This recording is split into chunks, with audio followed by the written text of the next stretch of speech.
Hey. Hey. Wey. Wah.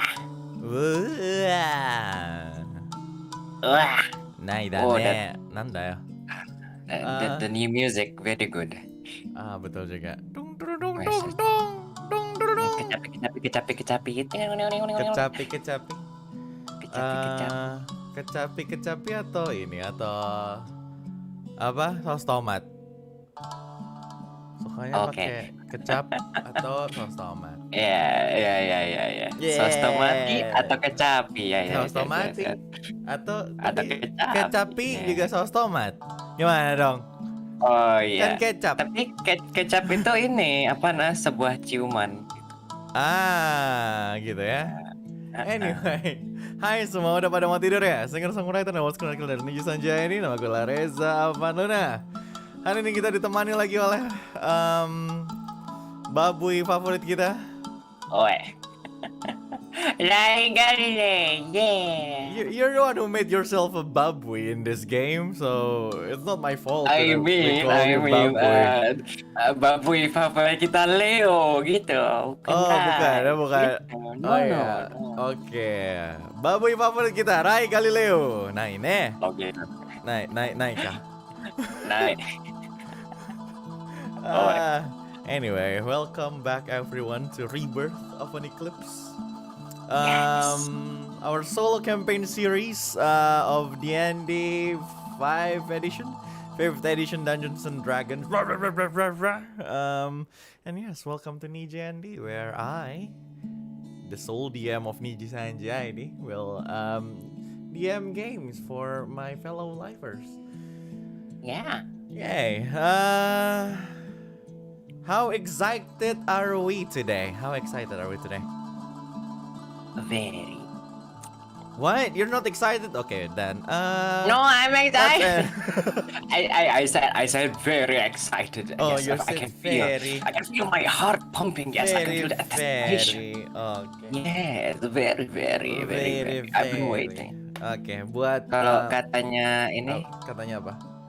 katanya this one famous white-haired guy. I've been waiting for this. Yes. So, Dana. Hai. Sebelum kita memulai, mungkin ada yang karena ini baru episode 2, jadi silahkan Can you reintroduce your character to everyone here, right? Who is Leo? Along with the what's it called? The short. What's it called? The short of episode 1. What's it called? No, you don't need to do the recap. It's okay.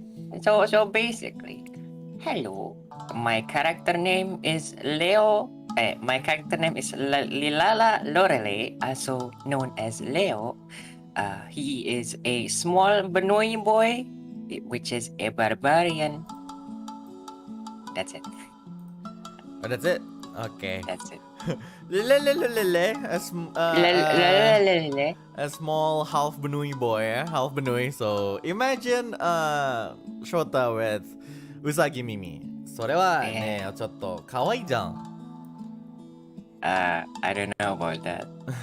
After going through episode 1, after going through what happened yesterday, how do you feel, Leo? Not Rai, but Leo. How does Leo feel right now?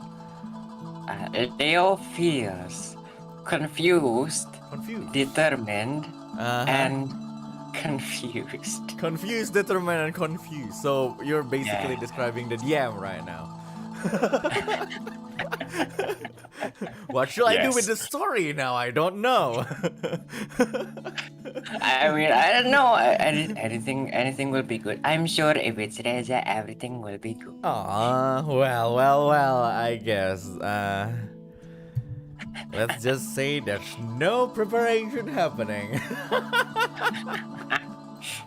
It's okay. If it happens, it happens. Of course, there's some preparation going on. What do you think I am? I'm the DM.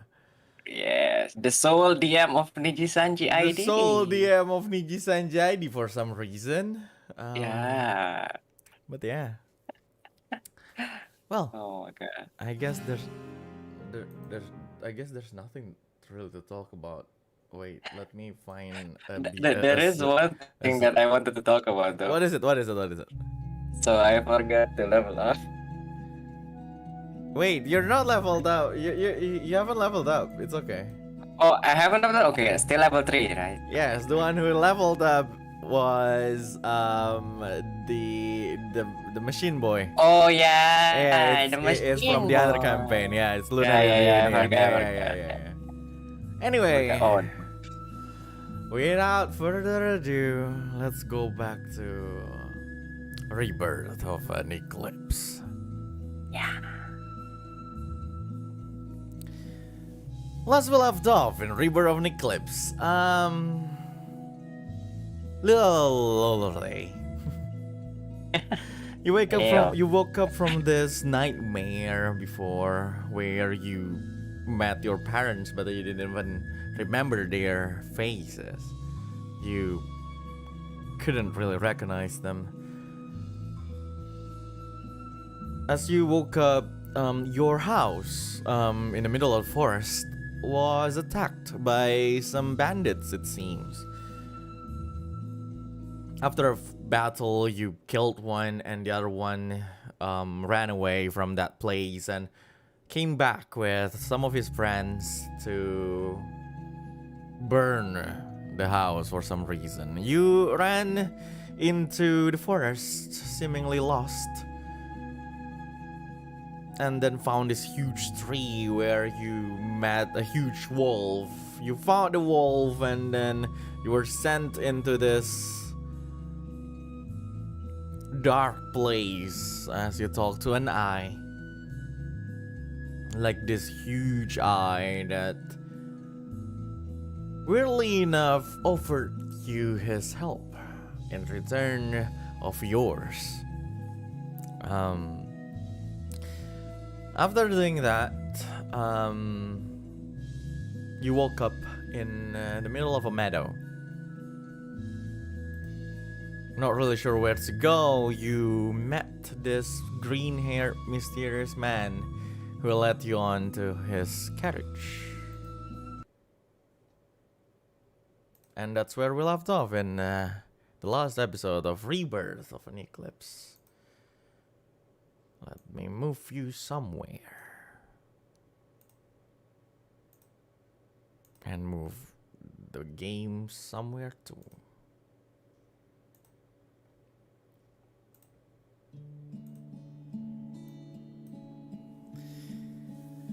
So, Oh my god. You met this guy who told you, who introduced himself as Eins. This green-haired man wearing this mask and a pair of glasses. His clothing is not really a clothing that you found around the region, but then again, you're not really sure about the area around your house right now.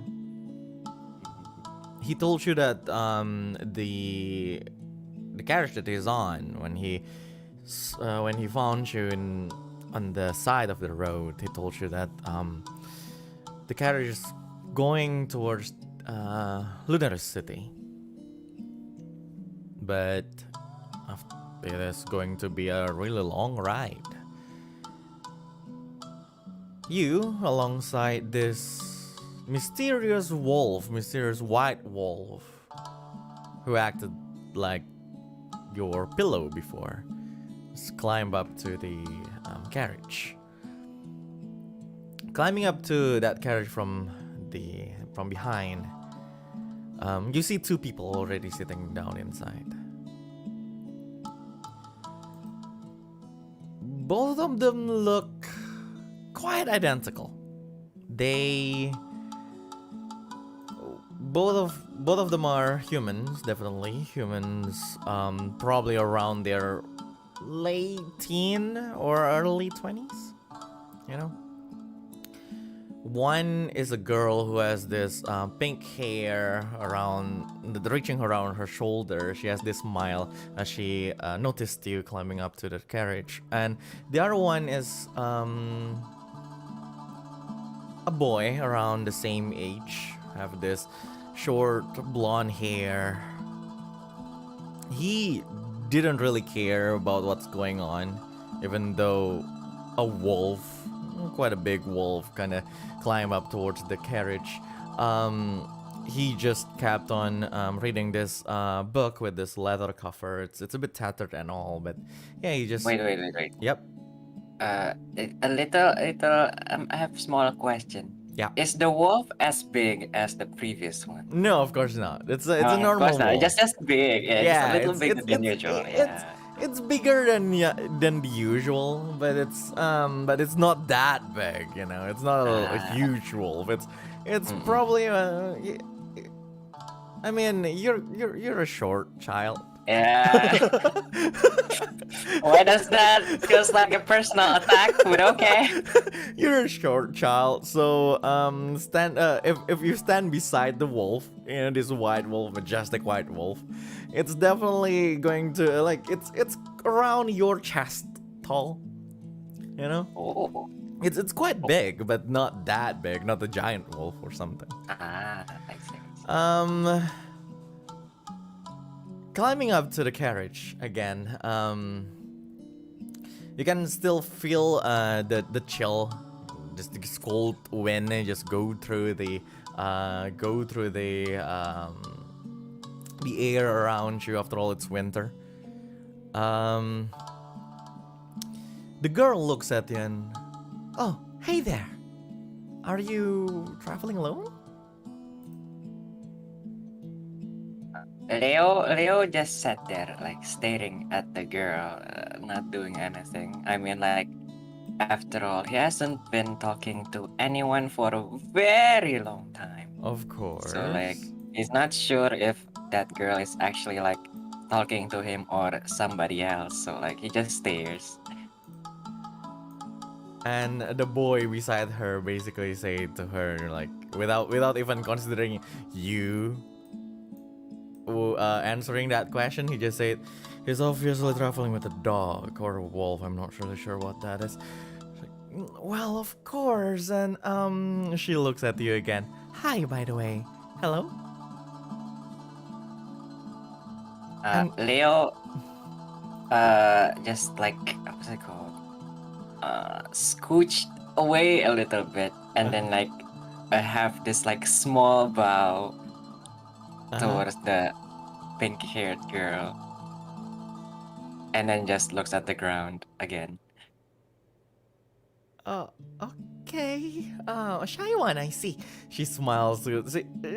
She's keeping this kind smile, even though she felt like the awkwardness, a bit of like a tension in the air and everything.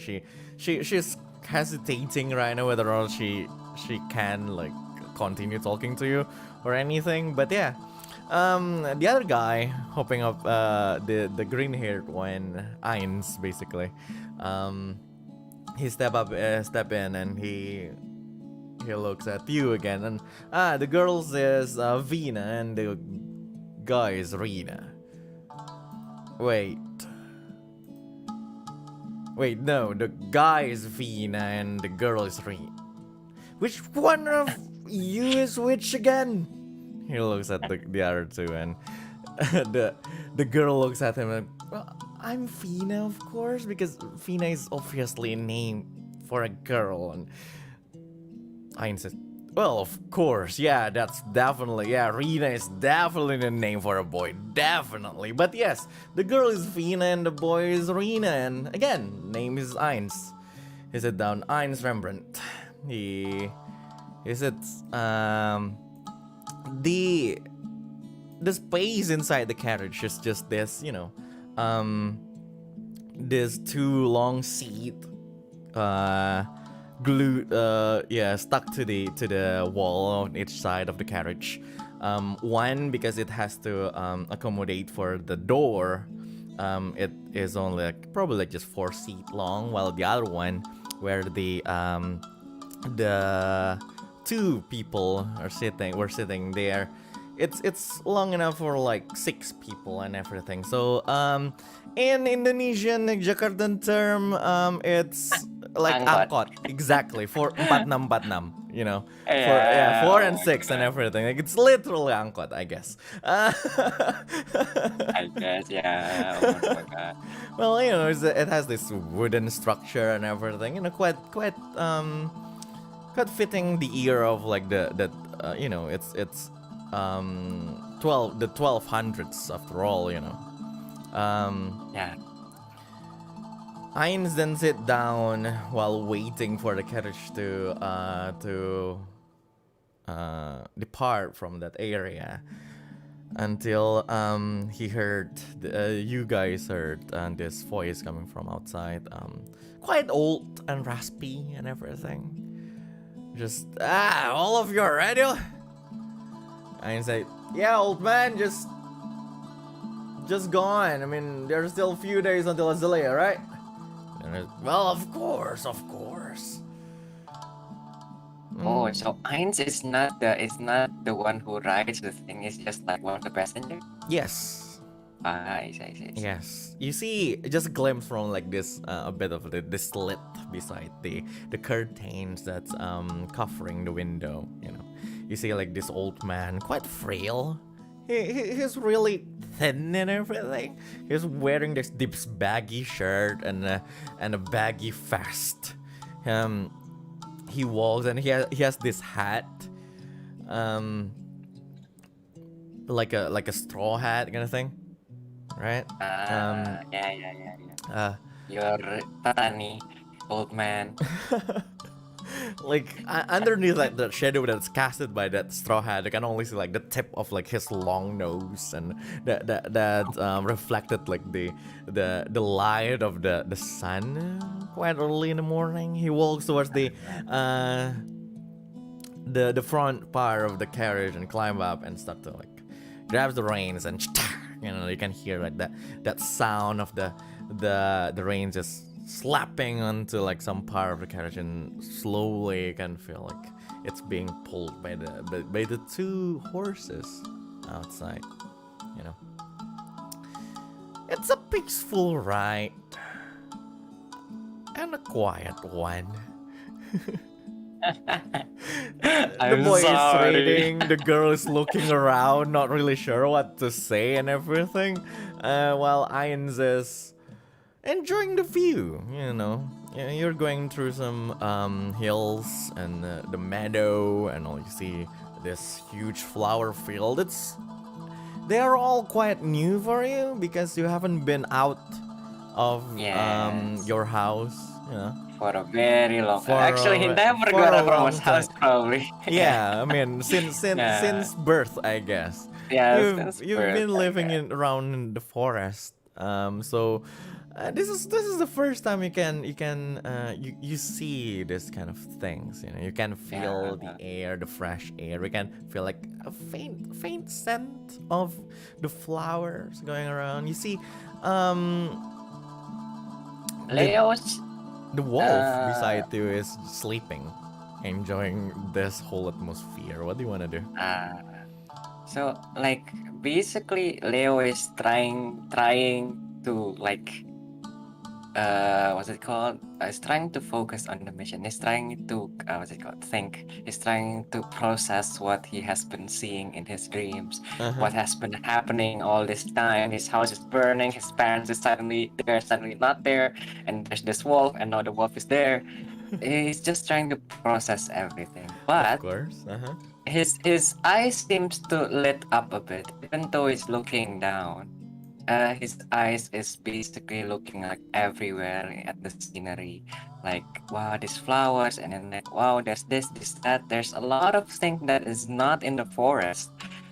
Like you said before, everything feels so new to him, so he can't really help feeling a little bit excited looking at new things, especially when your house is basically just this small box in a forest. Everything is the same. So like his leg starts to like like have this small jitter, and his hands is like what's it called? Playing. He's playing with his thumbs and everything. Of course. Can you please roll me a wisdom saving throw? Just a wisdom saving throw. What?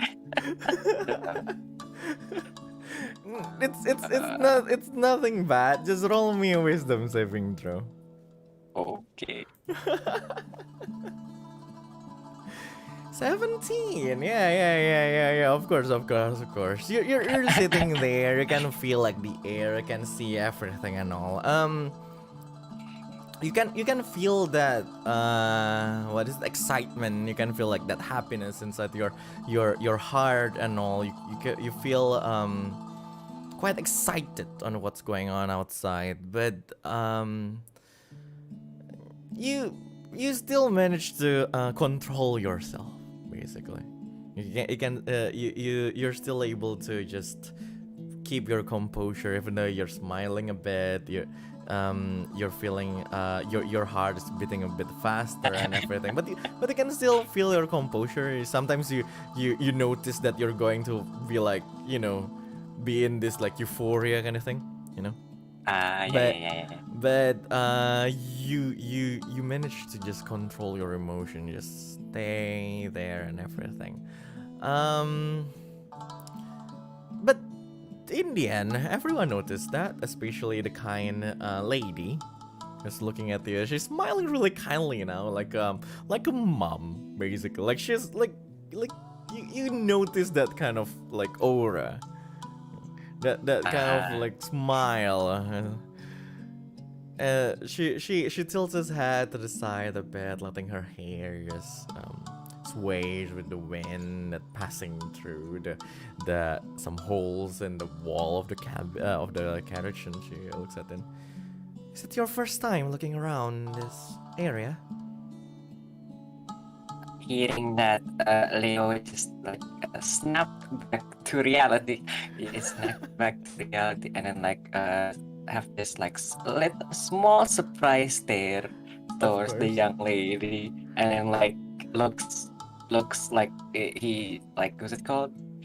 He just looks down, not looking down, and looking down even more than like before, like trying to hide whatever he's like showing. Of course. And then like he just nodded slightly, and then like take a deep breath, and then just sit up straight and stares back at the lady, talking as didn't say anything like that before. Only confirming with like the small nod. All right. That's a conversation, I guess. She smiles. Well, and she take her bag just beside her. There's this small leather bag, and from inside she took out this just this piece of bread. I mean, it's the 1200s, so they just carry the bread inside some bags, I guess. Yeah, we don't do that here. Everything's going to be mixed up with everything. Yeah, it's not like they invented plastic already. Yeah. So she just Magic gave it plastic. to you. She just nods to you, and she offered you that piece of bread. What are you going to do? At first, Leo just like hesitates very much. Like he stares at the bread, and then back to the woman, and back to the bread. He knows that he probably shouldn't be taking stuff from strangers, especially when lots of strangers in the past is trying to ransack his house Of course. and kill him, something like that. So like he scooched away a little bit. But in the same time, he noticed that he hasn't been eating except that wolf and the man, anything at all besides that for like a very long time now. So like Yeah, you can actually see that he's trying his best to hold the urge to take the bread Uh-huh. and then just noms, and then like he just what's it called? Shook his head. What's it called? It shook his head like reverse no reverse nod no no Reverse no nodding. Reverse Reverse nodding is nod. like not up and down, but down and up. That's the same thing. No, you're shaking your head, definitely. Yeah, I'm shaking my head. I'm shaking. Yeah, So, yeah. he's shaking his head. It's like trying to like what's it called? Decline the offer of this bread thing Sure, of that he course. was given. Even though it's been a long time that he actually smells a bread. Of course. And What's a bread? you see, she just nods at you. She kept nodding while staring at you, like insisting for you to take the bread. You can see closer at the bread. The bread is just this this small one. It looks like just simply a bread, but you can see like some pieces of raisins just emerging from some sides. Maybe there may be more raisins are hidden inside. She's grabbing that bread with her right hand, but she raised her left and then she just snap and all. You can see just this magical energy just swirl around and then go around the bread, and you can start feel like that bread is heating up and everything. She basically casted prestidigitation to warm up the bread.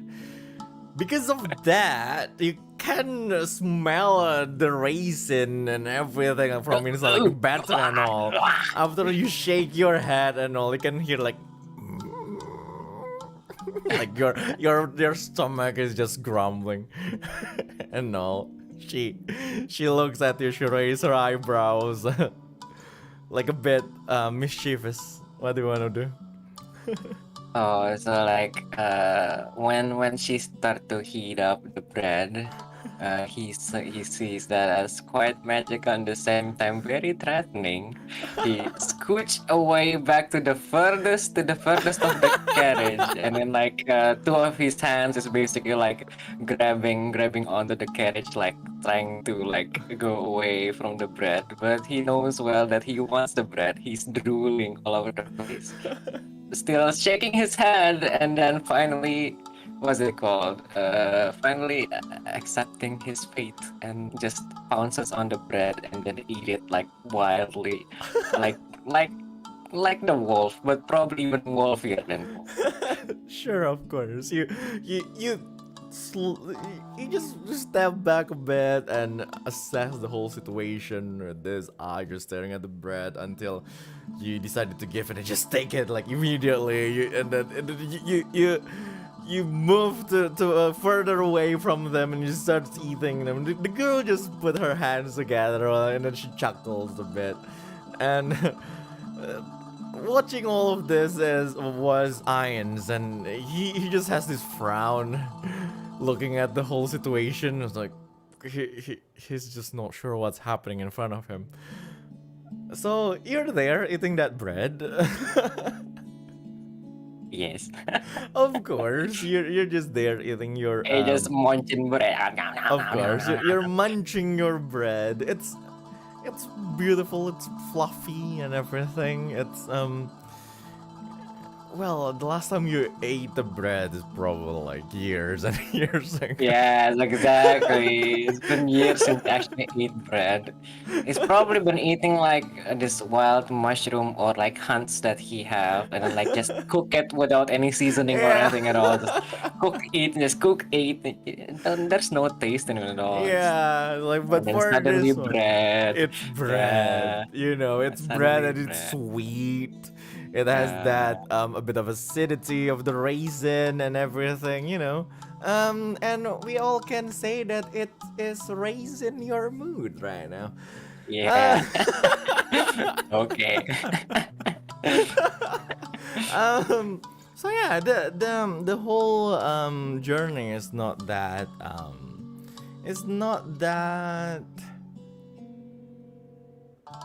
eventful or anything. Is there anything else you would like to do while just sitting inside that carriage, you know? After a few hours, Ainz just slept and the girl joined her, I don't know, companion, brother, who knows, reading the book that he was reading. What do you want to do? Feeling a bit raising up the moon from that raisin bread. I started to be able to think clearly. After all, he gets a little cranky when he's hungry. Of course. So like now he's feeling well fed, and probably the tiredness starting to like get to him as well. It's been a very long day, so like after looking at the scenery, he just fell asleep hugging the wolf like before. Sure, of course. And you just slowly you hug the wolf and you just slowly give in to the temptation of the swaying cart, the cold wind of winter, and just faint noise coming from outside. The birds are chirping and everything. You just slowly fell asleep. Let's just say that you got a benefit of a short rest, which is for you. You get to restore your hit points, so you can roll any hit dice if you want. And yeah, if you want, of course. If you don't, then you don't need to. What? So like I get to choose when I sleep. Okay, you're having a short rest. I believe you haven't had any short rest before in a game of D&D. No, so, I haven't. Short rest, basically, in a short rest you can do everything you can do as a short rest, like all according to your class.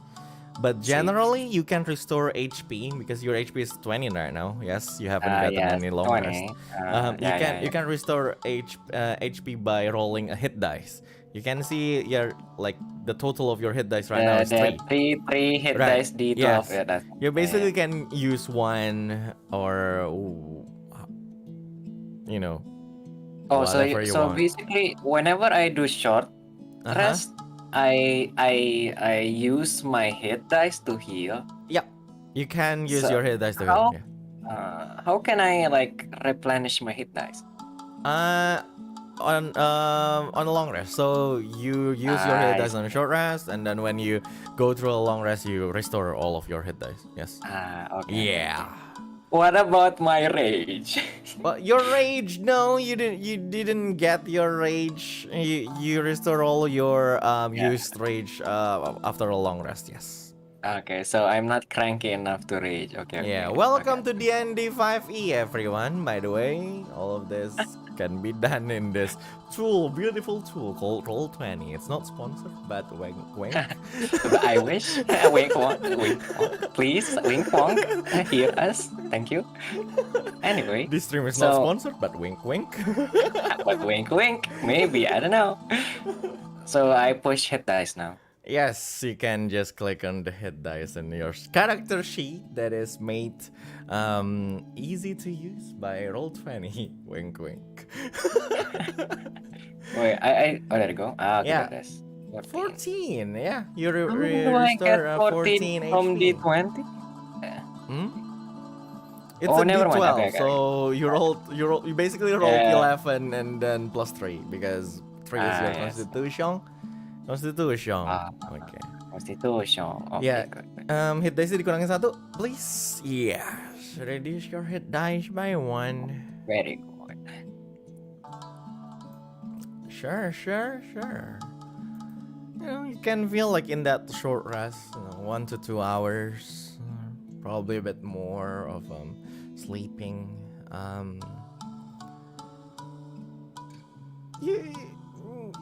As you woke up, it's already around the evening and everything. You spent quite some boring time boring time in this journey towards wherever it's actually taking you. At some point, as you can see, the sun has set.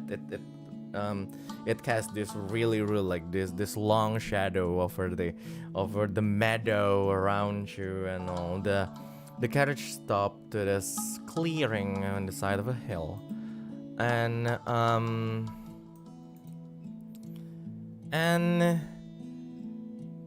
the driver, the owner of the carriage, just went down and he looks at everyone. Okay, it's time to just set up some camp, I guess. There's still a day until Azalea, actually, so yeah. What do you guys wanna do? I mean, I'm going to set up my camp by myself, so do what you want. He then walked away. He took this huge bag from inside the carriage and walked away. Ainz also take his own bag, and the two are just staying inside the carriage. What do you want to do? Not knowing anything about what a carriage is, hearing the driver said something about putting up a camp, even though, yes, he never actually put up a camp. All he knows is just like throw sticks, fire, and then like Throw sticks, fire. just throw sticks and fire, and then just sleep with the campfire on in the middle of forest or something like that. Of course. But besides that, he doesn't really know anything about anything. So like looking at the sun slowly. Is the sun is going down? Yeah, the sun is setting. Looking at the sun is starting to set, and the green-haired person starts to like walk away from the carriage. He decided that maybe it's time for him to collect some sticks and then fire again. Collect some sticks and like, fire. Collect sticks and then fire. That's basically how to camp. And like, so he decided to like jump from the carriage, like looking slightly at the wolf. What is the wolf doing? Sure, the wolf is chilling. Just The killing the wolf carriage. is Okay. being a wolf, you know. Just being wolf, just like nguap, and then like I don't know, lick itself or something. I don't know. I just, Well, can you please roll me an insight check? Just an insight check. okay, inside check. An insight check on the wolf. That will be Insight check on the wolf. 17. You're looking at the wolf. The wolf is extremely bored. Oh, You've seen beasts all of your life, right? You have met wolves Yeah. before, you know, other critters. You defeated a bear before, probably, maybe Yeah. a bear tiger. Who knows, right? oh my God. Okay. But you know that you don't really feel the wildness of the beast of the forest in this wolf. You know, you don't. The wolf itself doesn't feel like a beast. Looks too docile to be beast. I mean, looks It's too. it's not even docile. It just felt like a bored individual. You know, Oh my God. it's like, yeah, it feels the wolf felt more like a person rather than a wolf, and a really bored one at that too. You know. Well, Leo, looking at this very bored wolf, he would just walk away because, like, the wolf is trying to kill him not so long time ago. He Yeah, still of course. Yeah, he doesn't trust that wolf like at all. He just knows that this wolf is following. Is probably like the messenger of this eye god or something. Of course. So like, he just like tried to like shrug off all of his trying to kill the wolf away, and then just walks away to the forest, like chopping down some branches to like for him to take back to near the carriage, and then basically just throws it to the floor, Of course. and then like make fire. Can you please roll me your survival check? 9. 9 is enough. Enough, Even though I it's guess. not, You 9. you walk through just the edge of the forest around. Like there's some trees and all. It's not really a dense forest. Just some wood, some trees that make like this formation like this, some shades and everything. You're just walking around, take some branches and all. You notice the wolf is actually following you without even trying to help you at all. Yeah, I know. Sometimes you struggle to take like the taller branches. Sometimes you're not sure what to do. Like you even struggle to bring like this huge pile of branches going back. It's not helping you at all. It's just following you. You didn't even feel any hostility coming from it, but it doesn't really care at all. Anyway, it's really just following you around the whole situation, the whole activity of gathering the branches. Well, Leo, I mean, have been living in the forest for so long. It's not probably like going to the wolf is probably gonna help him. Nah, he knows well that the wolf is useless. I mean, judging from this very bored stare, it's probably Of like a course. very useless wolf. Yeah, so like he just collect his branch, even though he looks like he's like needing some help. He doesn't want any help because he's a very determined individual. Of course. So I just collect some wood and then put it near the carriage, and he grabs some extra wood and then climbs into the carriage and then basically just throws some wood in front of the girl. and then just walks away near the fire and then sits down.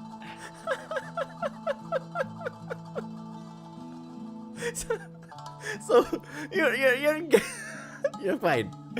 You're getting those wood and everything, the firewood and all. You walk to this clearing. No one has set up any campfire at all. So as you did, the owner of the carriage and Ains, who managed to set up his tent, were actually really thankful that seeing you setting up that campfire. They didn't say anything because they know that you won't say anything either. But you're just following, a bit curious about this little child to manage to gather firewood and start a fire, of course. And then you walk in towards the the carriage and just drop some of the wood in front of the girl. She was startled, she jumped a bit. She's not really sure what's happening, and you can see this confused state on her face while she's looking at you, and she said, "Thank you." He just nods and then walks away to the fire. She just doesn't walk away and sit down around the fire.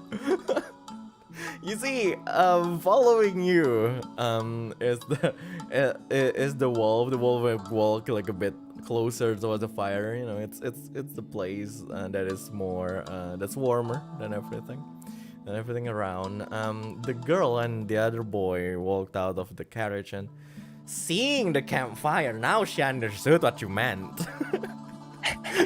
Now she understands what you meant. She took like those branches and started to sit around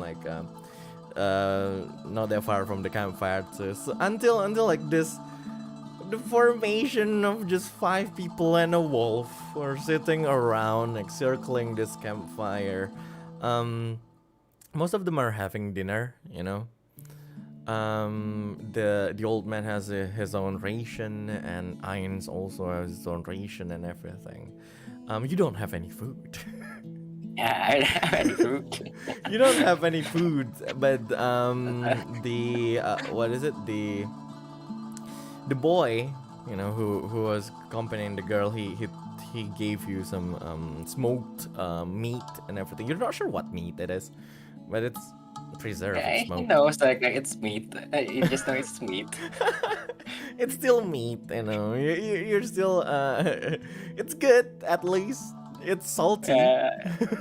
It's salty. It's new taste in his Yeah, mouth. Salty. of course. It has a flavor, compared to how you usually eat your meat. Yeah, he probably just like give like small lick and then like Mm. I'm going to get addicted to this. salt, of course. Oh my god. So, the sun has set, the moon showed up. It's the moon is in a bluish what is it? Shade and everything. You see, the sky is just full of stars and all. And you are in charge of the fire. At first, the girl who sometimes like this mother, like the mother figure, for some reason, almost like stopping you from doing that because it's dangerous for children, right? But at this point, everyone just assumed that you like doing it. So you're just grabbing some wood, throwing it inside. Yeah, throw. All this, and the silence hasn't even broken yet. The girl is just talking to the boy, Ian's just doing his own thing.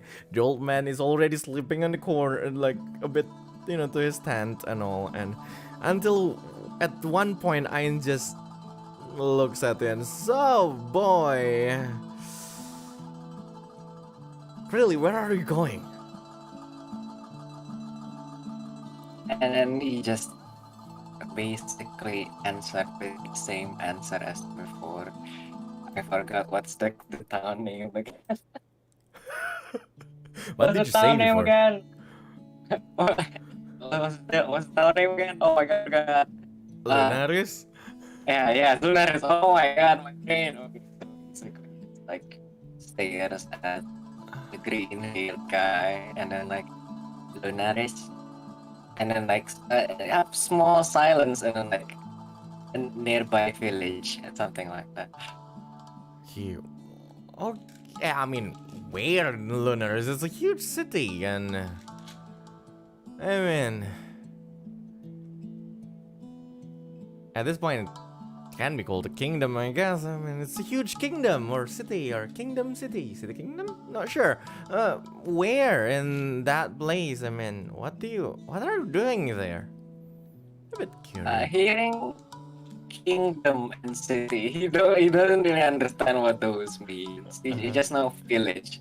Village is like his house but many. He doesn't understand what city is or even what a kingdom is. He just like gave like this like very confused stare, and like he just like said something along the lines of, "I'm going to Lunaris City to meet my parents" or something like that.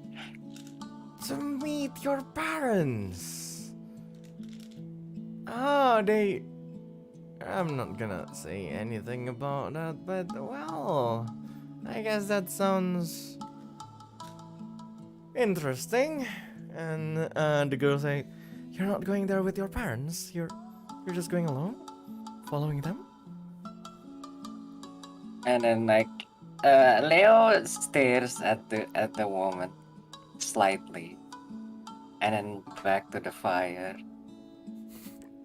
and then looks to the wolf, and then like he was about to say yes, but then he looks at the wolf, and then like, no, no, I'm bringing the wolf with me.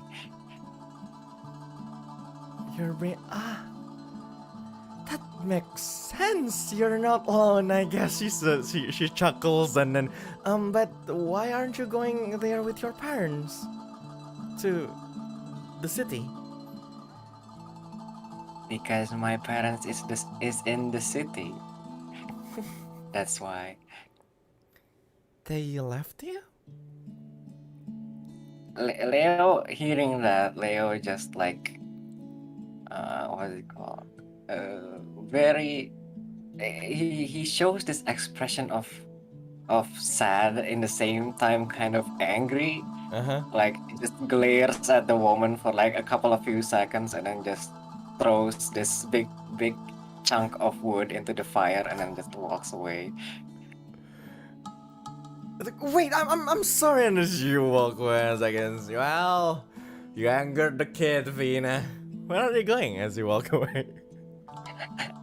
Randomly to the forest, like trying to stay away from the camp, but not too far from the camp, so like he won't get lost. Sure. You just, you ran away towards the edge of the forest again, and you're just chilling there, avoiding the whole campfire situation. You see, the wolf was going to follow you, but he just...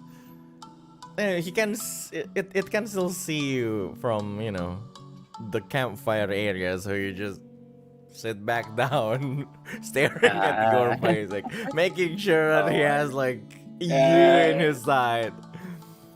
At some point, Irons walked to you, and he offered you this, just a cup of warm water.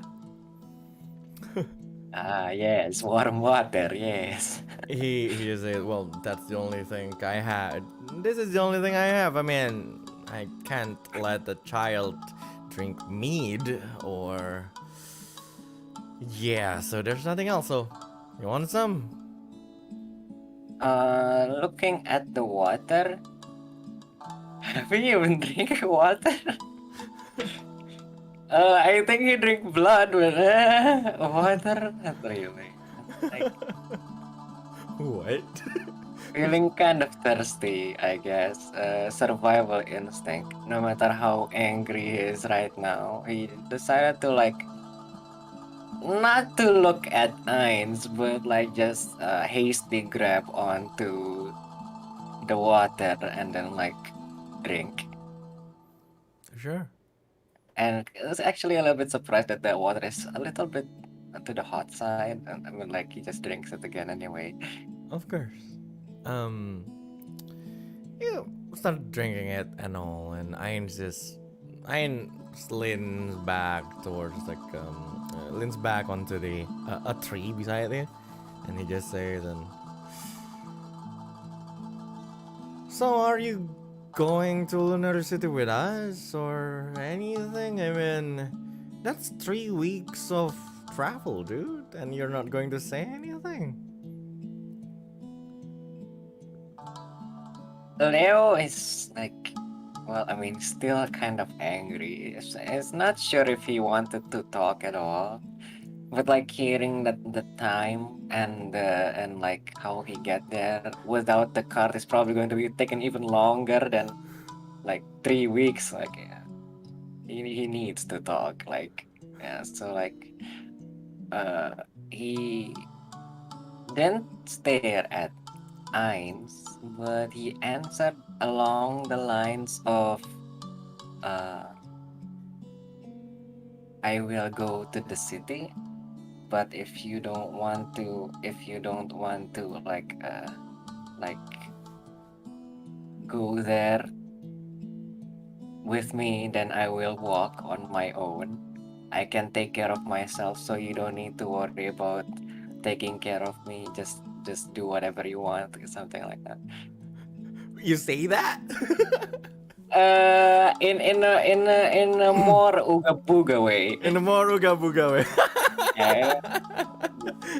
You After stumble. all, he still tries hard to communicate. It's been years since he actually Of talked to an actual course. human. He will let me do something. Let me roll something on Ainz. Okay. Wisdom.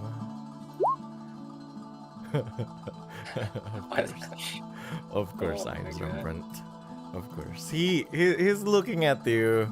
He's squinting his eyes. He can kinda understand what you meant.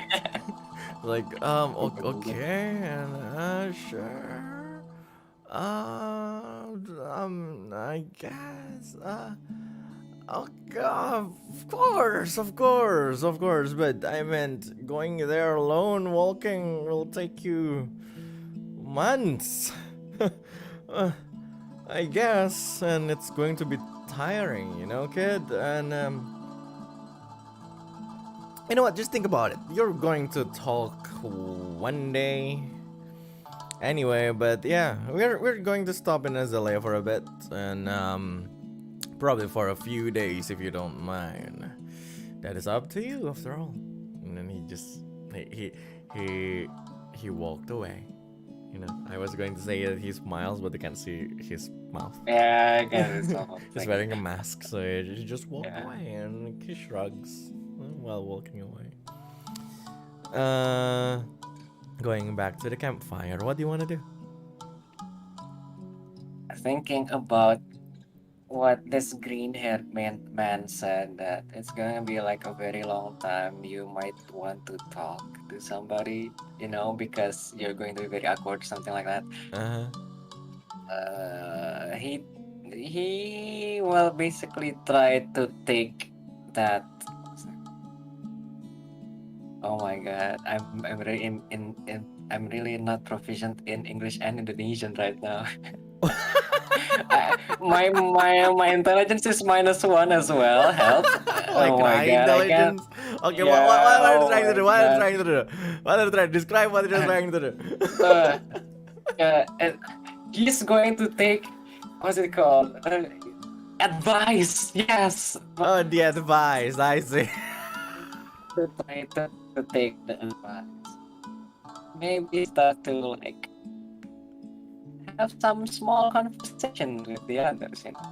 Just like small conversation. Anything is fine as long as it probably just gonna have like small conversation. So like trying to shrug off his anger from the girl before he steps a little bit towards the camp, but not really all there to the fire. It's just like a little bit further away from the fire. It's just like sat near the carriage. Sure. Just sitting there. He's just like sitting there, like a little bit further away, but not that far. But still really visible to everyone. So like yeah, just sat there. Sure. And like just sat there. You walk back to the campfire, you know, setting aside your anger. But the girl actually apologized to you, and she offered you some offering. You know, some sweets and everything, and she said, "I'm sorry for earlier. I didn't mean to pry onto your situation. Of course, you want some cake?" Leia is not sure of what cake is, so like his eyes just like stare a little bit to the woman, trying to hold back his anger a bit, anger management issues. He just tried to hold back his anger a bit, and then like not saying anything. He just like stares a bit and then looks down again to the grass. Not sure what he's looking at. Fine, sure. You just look down and the girl just sighed. Fine then. Okay. She walked away and she sits back down beside the other guy, you know, Rina and all. And while the night is getting late and all, and everyone dispersed to each of their place to sleep and all. I'm just taking I'm say that he's going to take like the midnight, like he was going to wake up around midnight to keep watch of the place around. Where are you sleeping, Leo? Near the fire. Sure. When everyone is like dispersing away, he just walks to the fire and like sat down. Throw some wood again. Just doing what he usually do with the fire. Sure. And like probably slowly starts to sleep when he's starting to get tired.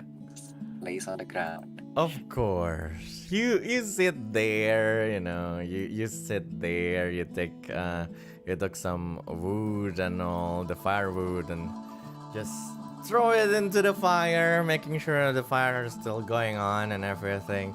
And just slowly you fell asleep and all, and then your vision became darker and darker and all. You can feel like your body slowly swaying into the dream world and everything. Can you please roll me a constitution check, a constitution saving throw? What? Just a constitution saving throw. Oh my god. Natural 1. Well. Well. Well, natural 1, I guess. So, you You died. Oh my your god. sleep. You died in your sleep. No, you can't really sleep. You can't really sleep well. You can't. You can feel your body is it's restless. Your body is restless. You kept moving and everything. You can feel like this uneasiness in your heart and everything. You're remembering everything that's going on before, and you can still feel that anger, that sadness, that you're still mourning to you about your house. You're still confused about the eye. So you couldn't really sleep and everything, and then just right beside you can hear like this voice like, "Hey, watch the boy, Fendris. Take care of the boy, Fendris. Guide the boy, Fendris. All he does is commanding me around. Now I need to follow a boy around. Well, at least I'm out of that forest." And then you can feel like you can hear someone just mumbling while a bit annoyed with this really like annoyed voice tone and everything, and you you opened your eyes and then you're not really sure what's happening. Your consciousness is a bit hazy. You're not sure whether or not it's a dream or you're already awake, but you're leaning on this huge bark of a tree, right? That's fallen off to the ground and all, and the wolf was sleeping beside there. Well, not now. The wolf is definitely awake, looking at the fire while just being annoyed and all. It's talking to himself, but that's the problem. It's talking to itself. So like I'm already awake now. Yeah, you are awake right now. Okay. It's morning. I'm awake. It's not morning. It's probably like not morning. Before sunrise. Very early, yeah. Very early, early. before sunrise and everything. Hearing the wolf talks to himself. The boy, well, what's it called? Scratches his eyes. Not that kind of scratching his eyes. I mean, like wipe his eyes with both of his hands, Yeah, and of then course. just stares back at the wolf, talking. Probably not lifting his mouth or something, huh? It is lifting its voice. It's literally talking. Oh my, literally talking. It's Oh my literally god. talking. Okay. You can see like the mouth just move. Where a little bit it makes like this sound that it's not supposed to make. It's a wolf. It's supposed to just howl or something. Oh And then my it God. saw you and it's looking at you and you just say, "What? What are you looking at? You weird boy. Can't even talk." Leo just just stood up suddenly and just ran towards the wolf and then what's it called? Pinch both of the wolf's cheeks. You're right, what a wolf. You grab the wolf head and like grab the cheek and then just grabbed on pull it to the wolf. side. It's like, what are you doing, you stupid human boy? I'm talking here and I see you're awake. What do you... Wolf doesn't talk. Something like that. Wolf don't talk. You're not a wolf. Something like that. Well, of course I'm not a wolf. I'm a special kind of wolf. Look, will you release your hand if you're trying to make sure you're dreaming or not? Pinch your own cheek. This is not how it's supposed to work. Hearing the wolf is talk. He's not actually hearing the wolf talking at all. He's just like very confused and trying to process what's going Of on. course. Still like pinching the wolf's cheeks until well, he just gave up on pinching the cheeks and then like just sat down staring at the wolf this whole time. Uh-huh. My cheeks hurt. Now I pinch it myself. A for immersion. Very good. The wolf is looking at him. Go back to sleep. Why can you talk? Something like that. Why can't I talk? All the wolves in the forest that I've met hasn't been talking at all and probably tries to bait me. You're kind of a different or something like that. Well, it's because I'm a special kind of a wolf. What kind of wolf? Well, he's walk around the wolf trying to like see if there's any like significant difference from other wolves besides his big portion or something like that. Ooh. Can you roll me investigation check or arcana check? Arcana. So both intelligence, but yeah, investigation or arcana.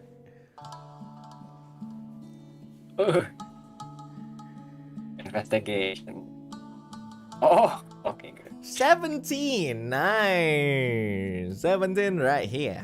Anyway, you know when that happens, you're looking at the wolf, making sure that you look at every inch, everything beneath, the fur. You put your hands the body of the wolf who doesn't mind it. But is definitely confused about what you're trying to do. You just look around and everything's like, are you listening to me, boy? Seriously, listening to me? And hey, listen to me. You're doing your own thing. And then with that investigation, you found a mark at some point on the back side of the wolf itself.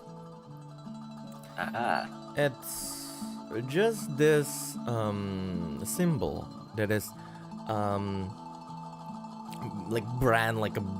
branded onto the skin of the wolf. Oh. It's in the shape of just this how should I say it? It's like a crescent moon. Oh, Stabbed by a sword diagonally. Okay. It looks like that. It's not exactly that, but Yeah, it it looks doesn't like look that. like Like a that, symbol but kind one of thing. way. Yeah, like a crescent Describe. moon stabbed by a sword. Horizontally. Diagonally. Diagonally. You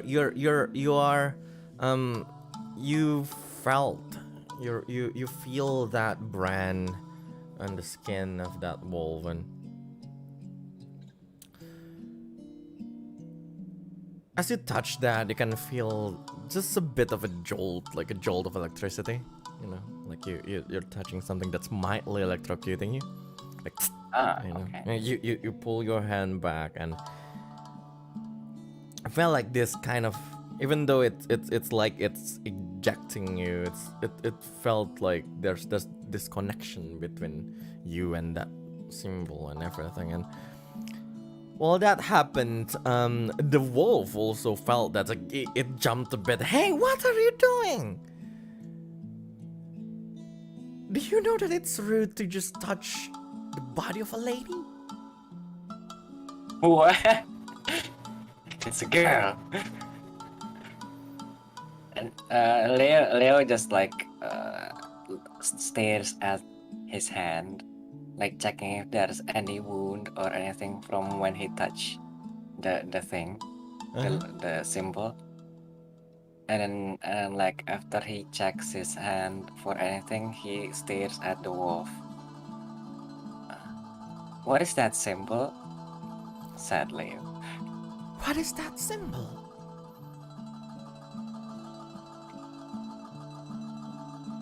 The wolf looks at you in this what is it? Dumbfounded expression. And disbelief. Disbelief. Like, how could you not know that symbol? Like, her eyes widened. You know, there's this the vivid like red eyes of this wolf, this white wolf that is like reflecting like the moonlight and everything. Is staring deep at you in this bill. It's like, oh, wow, why? Like, why don't you know the symbol? Like, you can see like it's from her expression, and then like suddenly it snapped to her, and then touch the back of your neck. And so he did. Sure. You slowly like you raise your hand and touch the back of your neck, and then psst, you felt that again. But it's the back of your neck now, and then you jumped a bit. But can you roll me a perception check? Perception check. Yes. 12. 12. It is enough to know.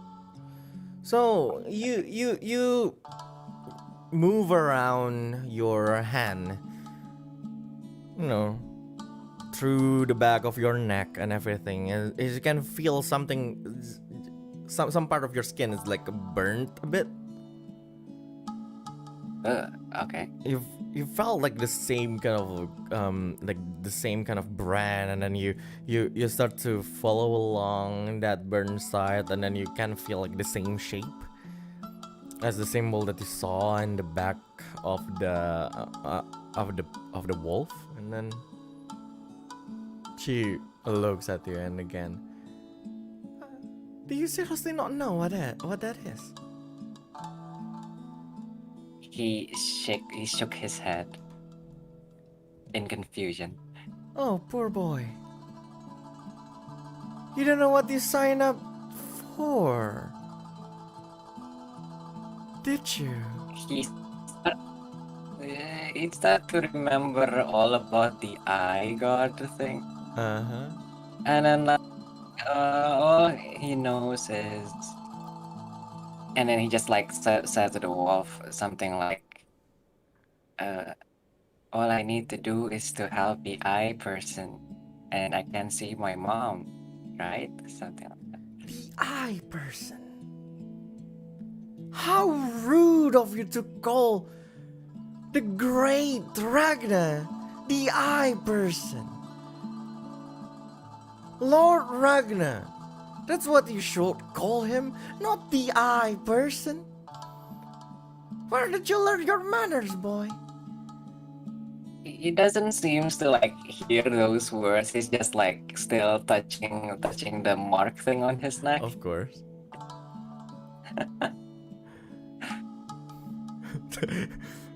Looking at you, who knows, who's not paying attention to her at all, she bumps her head into your stomach. Listen to me, boy.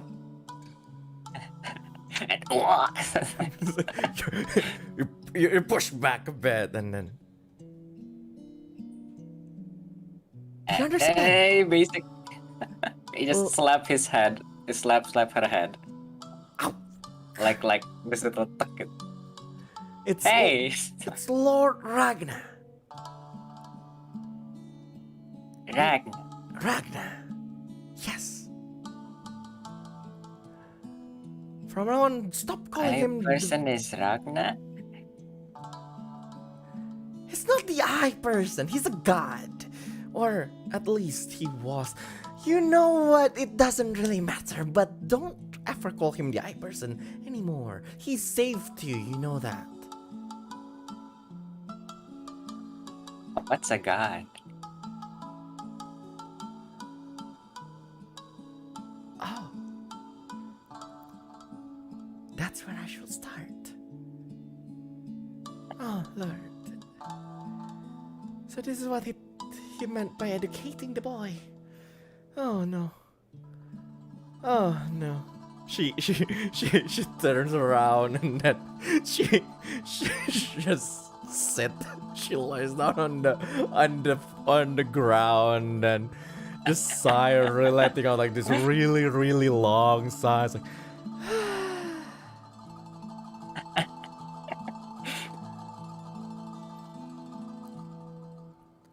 what do you want?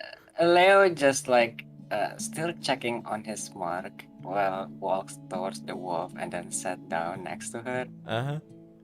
and then basically stares at the wolf. Something like, is he strong? Something like that. Only the strongest. Hearing that the eye person is the strongest, he can actually believe that because, well, he's a giant eye in the sky. Yeah. So, like, he probably can squish the earth whenever he wants to or something like that. He's an eye person. Yeah, he's an eye person. So, like, yeah, he's probably very strong. And he stares back at the wall. How strong exactly? How strong exactly?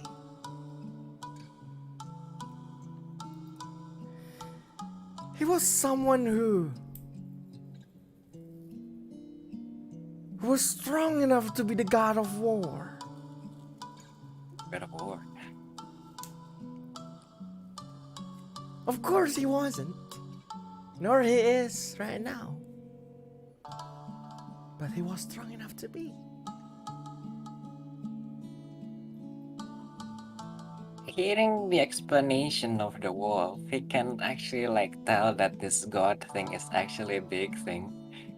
Because like the way how the wolf talks, like he can actually be a god of war. Even though he still doesn't know what a god is, Yeah. he knows that god is actually a big deal. So like he just, oh, and then stares back at the fire and like said something like, is it stronger than mom and dad? Something like that.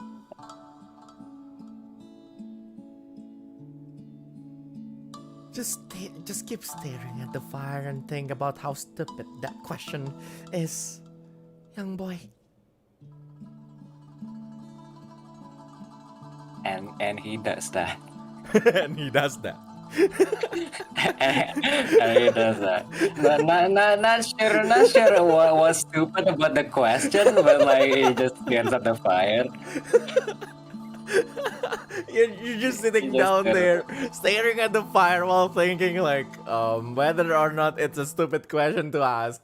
Well, in the end you don't know. Yeah, in the end he doesn't know. It's just like, is that a stupid question? Like something like that. In the end you're just not sure. And then like God. he stares back at the wolf like he said something along the lines of he remembers about this red dot thing when he was in the sky. He remembers this red dot thing and this village, and he's still not sure of like what to do in that village. And asked the wolf if she knows anything about it. Sure. She looks at you. No. Well, she stood and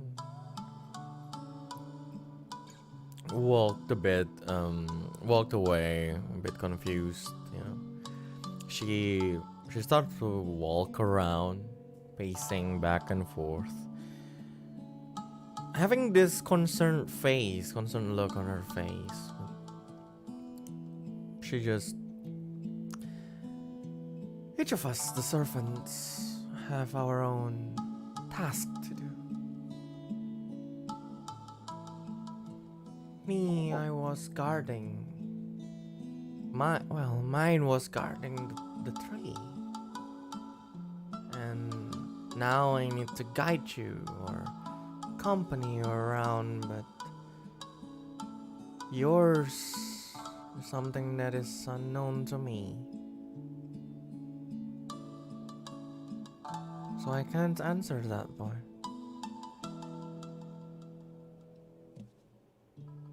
The boy stares back into the fire, trying to understand what those red dot means when he was in the sky with the eye person. What is his name again? He wonders. He forgets about the name of the god. Ragna. No, I know what it is. But he forgets. Alright, okay, sure. What And was then- it again? What was it again? Something like that. -1 that- young boy. One young boy. He minus just one. knows how to survive. Of He just knows- course, yeah. So you're just staying there, you know, you're just thinking about the red dots and everything. You're still not sure what all of those meant and everything.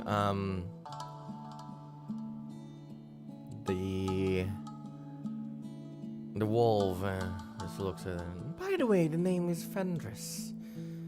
So you can stop calling me a wolf or, well, not calling me at all. The boy stares at the wolf. And then trying to remember the name. Of course. Trying, emphasis on trying to remember. Yeah, trying, something like that. He just walk towards the wolf again and then check on her face. And then he remembers something like there's a huge scar on her stomach if he remembers, and then checks if the scar is still there. Sure. You get closer to the wolf, to Fenris. He just stares at her bed around her stomach. It is still there. She is while she's pacing back and forth, you can just see a glimpse of that scar. That looks exactly like what you made before. Ah, yes. Didn't I kill you before? He said. She stops and she looks at you. I let you kill me. What? And he just said, no way, I'm stronger than you. I mean, I killed you with my father's axe, see? Oh, He said, you wanna "Let's see try it." again? And then he just grab on his axe and then what's it called? Stares at the wall. Already in his stance or something like that. Sure, you basically just go there, and then she's like, "Fine, oh fine," and then she's looking at you. You can see this is what's happening, right? Like in front of you, you see, the moon, is covered by this cloud and everything.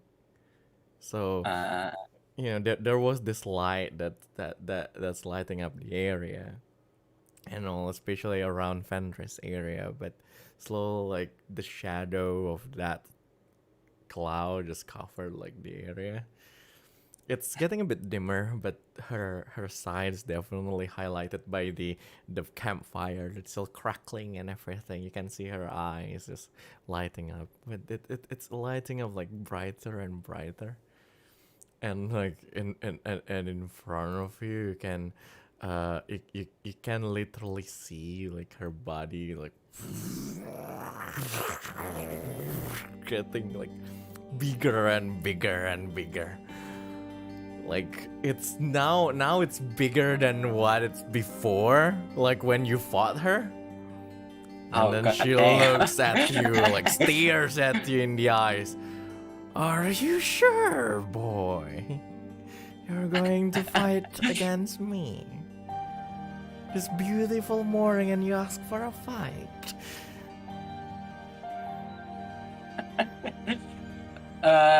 So basically what he does, he steps back a bit, knowing that the wolf is getting big than usual, getting bigger than when he fought the wolf. He knows, just suddenly have this big sense of danger coming from everywhere. And he just like runs away towards the trees. Sure, you ran away towards the tree and then you reached that tree.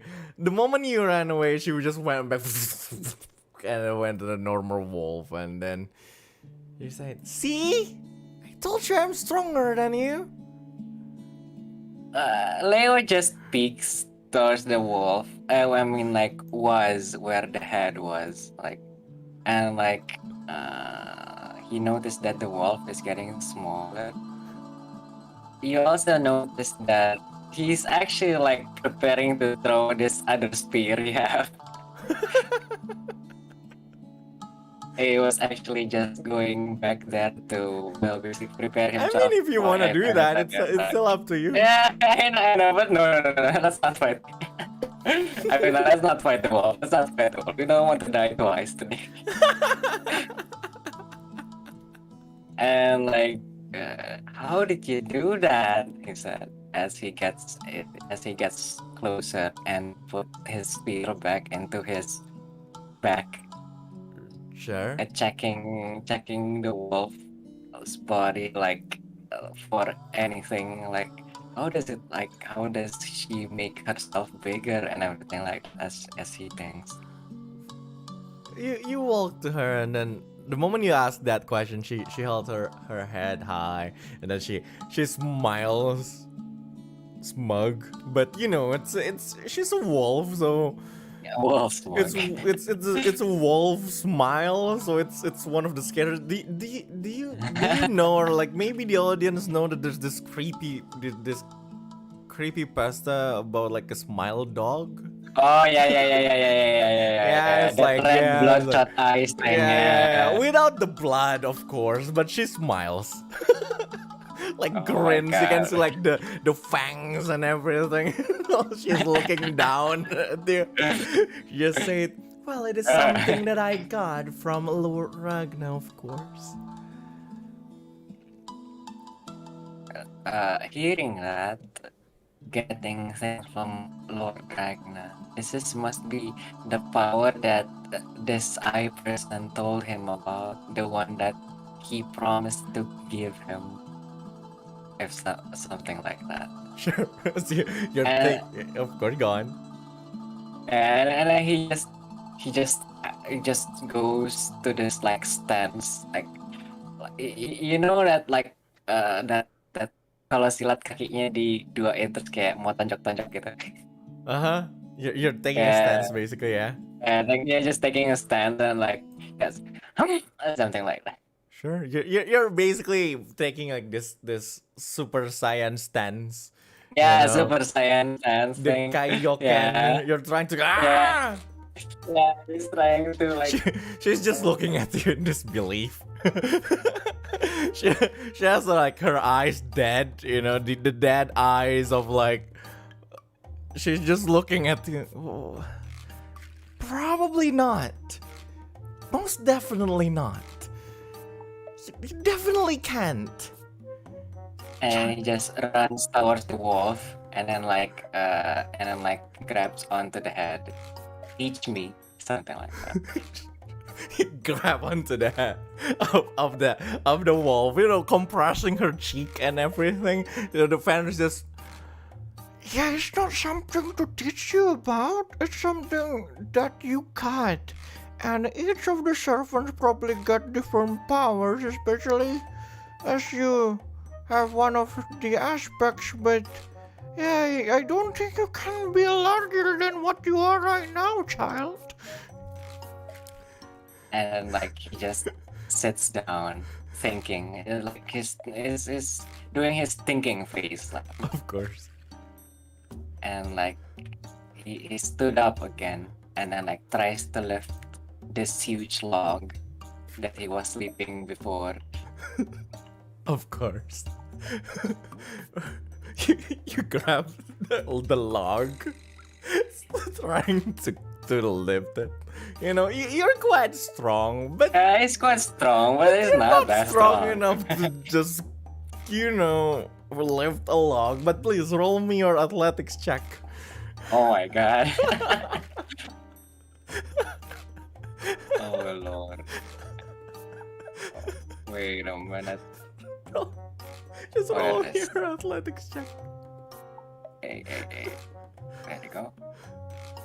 14. Oh wait, no, it's 14 actually. No, Oh it's my- not natural 20, it's 14. You're Yeah. grabbing it. You're slowly like raising it. Like you managed to lift like just a bit. Like, your feet are just you're sliding into to this moist on the moist ground where you're standing. It's like, and then the wolf is still watching you. I don't think you can be that strong either right now, boy. And like he just sat down, looking this kind of like what is it called? It's kind of like frustrated face. He has Of this course. like very frustrated face, not knowing what his power is, especially when he already have the mark same as like a wolf. He probably like has some, but he doesn't know what it is. And like, how did you know about the power? Something like that. She walks to you with this again smug face of a mentor, you know. Yes. she just say, well, it takes a long time to discover what you can do and what he provided you with. It needs training, boy. It is not something that you can just get overnight. You need to be patient. He runs towards the wolf and then smooshes her face again. But you said you couldn't teach me. Now you said you could teach me. Something like that. She's like, that's not what I meant by teaching you, boy. I'm not going to teach you how to be bigger. Like I can do. I meant teaching you to discover your own power. That's basically what I meant. She basically said that. And then like he lets go again, like oh, and then sat down. Like looking this like putting his thinking face again, looking at the fire, Of having course. this deep thoughts of what he can actually be. Sure. You just sit down in front of the fire again, crossing your legs and just think really hard. The wolf is watching you. Not that far, just a few feet from you, just sitting on the ground, looking at you like smug and everything. You can start to feel the sunrise. You can feel the light and the sunlight just hitting your back. It's really warm and everything. You see Ainz walking out of his tent. He yawns like, of course he yawned behind his mask. He's already wearing his mask and everything. He's not wearing like his hood, his cloak and all. His hair is a his bit mask is messy and still there. everything. Yeah, but his mask is still there. Yeah, but his mask is still there.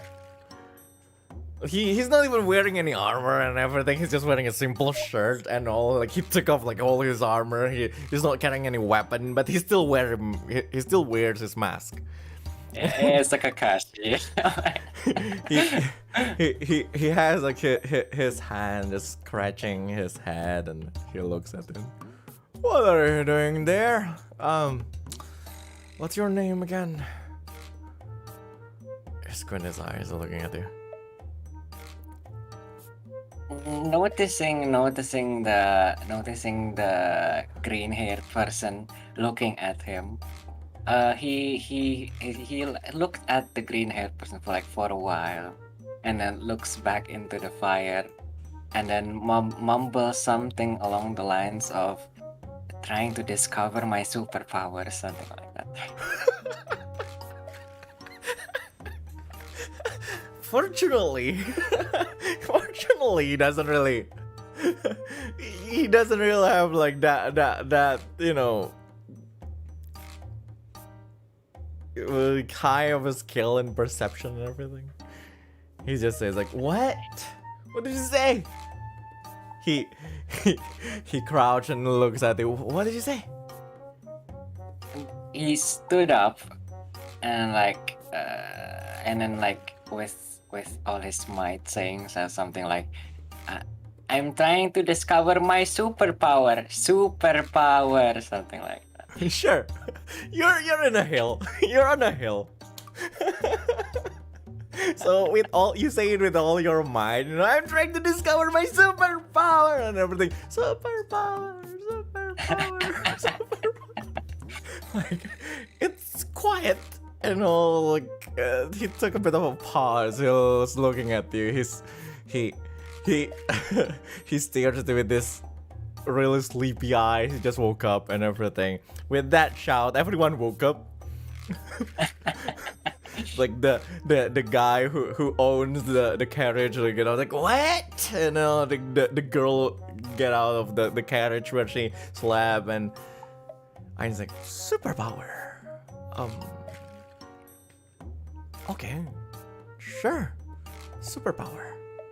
I'll let you do your thing.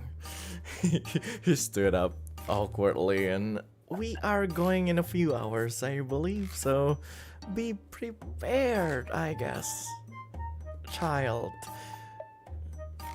Leo, right? You told me your name is Leo? He just simply ignores the green-haired guy and then back to his thinking face, looking at the fire. And we are going to put that fire out in a few hours before we go, I guess. I hope you don't cry if we do that. You're quite fond of your fire, I see. He walks away. Going back to his tent, and in this beautiful morning, you're just staring at that thing and all, and everyone just ignores you. It's not that they ignored you, they look at you as the child who's trying to discover his superpower while staring at the fire and everything. You're trying to concentrate hard on your body and all. They just let you do your thing and all. They take care of their stuff, they pack and all, and you spend quite a few hours and everything. But so as you concentrate and all, can you please roll me your Arcana check? Oh, Arcana. Am I going to discover my superpowers? It's 5. Oh my god. 5. 5. You're sitting there and all. You're trying to discover and everything and all, and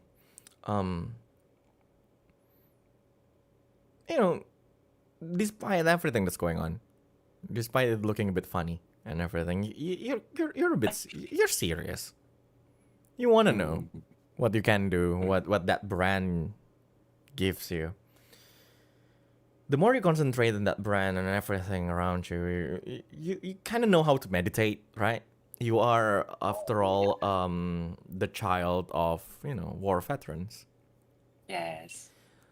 And your mother is a really intelligent woman. She was an artificer after all. Seems like that doesn't pass down, huh? Yeah, so she taught you about like things that are outside of, you know, just fighting with an axe. Mhm. You don't really find anything. You can't really get any conclusion or anything, but you did feel like you can feel like your emotion getting a bit unstable. Like, you know, like it fluctuates a bit. You can feel like your mood is going up a bit, you know, up and down a bit. Just it's a bit unstable, while at the same time that brand felt like a bit warmer. And that's it. That's the only thing that you felt. That's the only thing that you can discern that is a bit different from the other things that you know. Then it's just gone, and you're just not really sure what you're doing right now. The fire is probably already out or something like that. It just stares at the Yeah, blank of nothing. the fire is out. Yeah, it just stares the blank of nothingness near the wolf. If she's still even there to begin with. The wolf, even the bored Fenris, who usually doesn't do anything, she helps the other. She helps the others. Like she was really bored to the point that she helps everyone doing their things, while you are just Lord. staring at that thing and all. And then you felt this hand on your shoulder. And you can hear the voice of a girl. It's like, Leo, right? I heard from Eins that your name is Leo. The moment that the girl touched his shoulder, he jumps. Of course. Yeah, he just jumps. And I'm like, he just jumps. And I'm like, just like took his axe, like, who's there, or something like that. Sure, of course. You jump to the side and take your axe and just point it to the girl, and then the girl just raise her hand. I'm sorry for disturbing you. She smiles. I mean, we're going to go, and if you are really fond of your fire that much, you can do that when we camp later. Maybe in a few days. She smiles awkwardly, is a bit, you know, wary of that axe being pointed at her face. Knowing that it's the girl and knowing it's about to like we're about to leave or something, like he just like put his axe back and then like clean his pants and like nods and walks away. Sure. You just, you know, nonchalantly put back your axe, pat your pants and everything. You nod and then you walk away towards the carriage, and she's just confused there and looking at you, and well, you can hear her like mumbling a bit while all of you go back towards the carriage. And after a while, the carriage just make its way again towards like its destination, a bit towards the northeastern part, the direction from where you are. And yeah, the what is it, the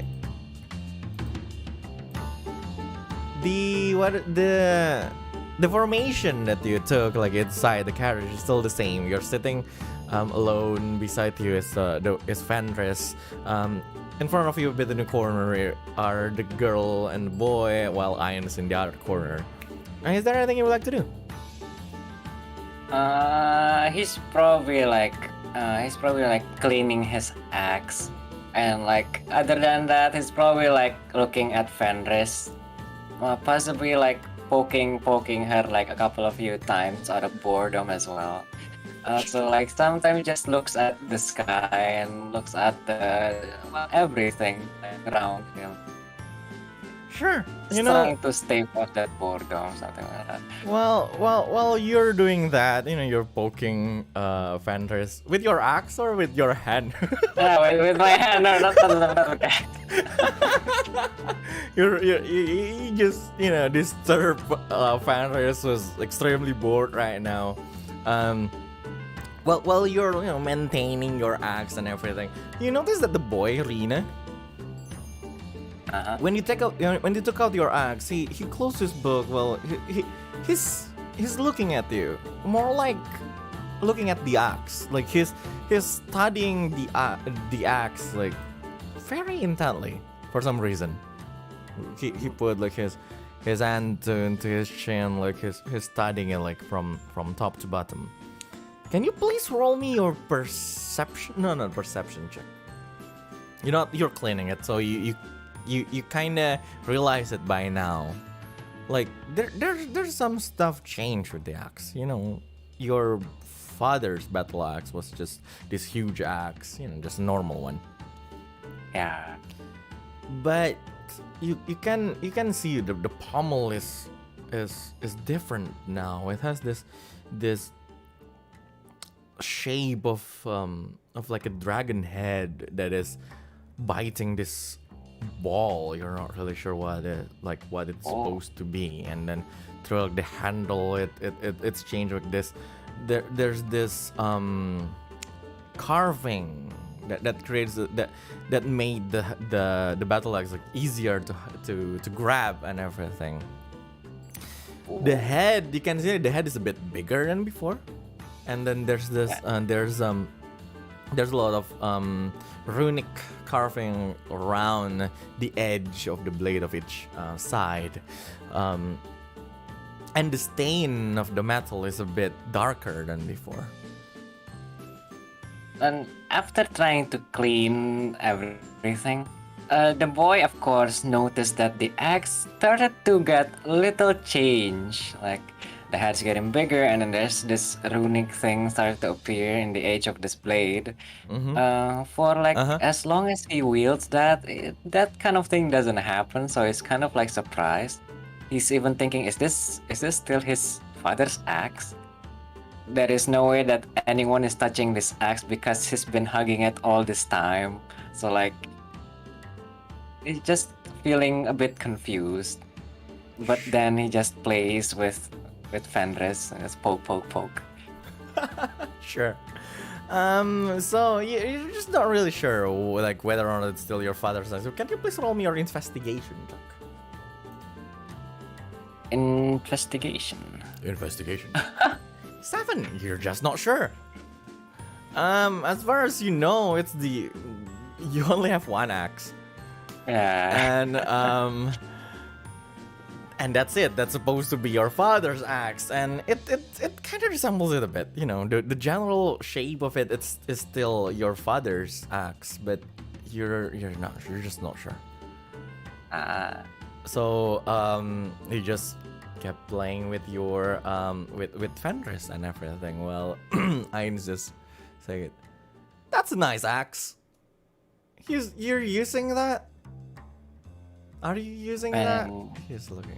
He's like, hearing that, he pulls away his axe and basically hugs it closer, and like give like a small glare to the boy. to Ain's? Yeah, to Ain's. I mean to Ain's, yes. I just, I mean, you don't seem to be someone who has money, and that axe might fetch a nice amount of gold. I'm just saying, I'm just saying. Hearing that, he just like what's it called? Just suddenly just stood up, probably shook the carriage a little bit. Of course. And like points the axe towards Ain's with this very, very angry glare. I'm just saying, Leo, if you don't want to sell that axe, then it's okay. Then if you need money, then maybe we should just find a job or a request an azalea or anything, you know. Hearing that, well, Leo just like shrug his anger off. Even though he does still look like he's angry, but they just trying to shrug his anger off, and then like just sat down, like tapping his finger like everywhere, like something like that. You're sulking and everything. You sit down, Yeah, you're sulking. sulking. You know, you're just that. You definitely for Ian, it's just I guess he felt like, you know, he just escaped death. Well, of course, Vina just found that whole thing cute and everything. So, you're just an Ian just said. So, do you really not have any plan to go to Lunaris? I mean, you look like you can survive in the woods alone, but the towns, I mean, how do you even think of going through the border? What's a border? Something like that. What's a border? you can hear like a faint sigh coming from Fenris when you say that. And he's like, "What's a border?" Venus like, "A border? Do you know where you are?" She looks at you.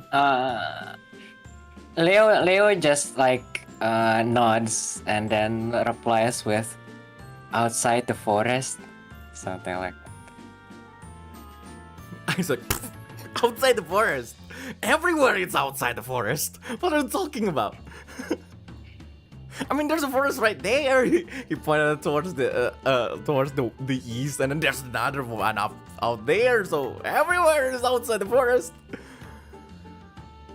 My house is inside the forest, so probably my house isn't that far, he said, something like that.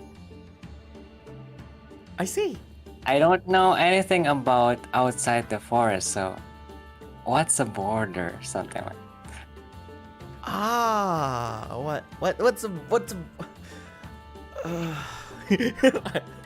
even I just like just gave up, and then he looked at Vina and said, "Well, we are in the how to explain this?" she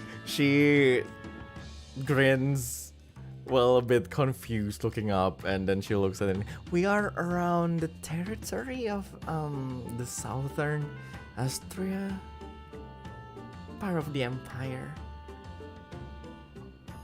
Hearing this very unfamiliar words again, something sounded like castle, empire, city. He just like looking like very confused, but like hearing these two words like inside the territory of something Astria something, it makes me he thinks something like we're inside the territory of a guy named Astria, something like that.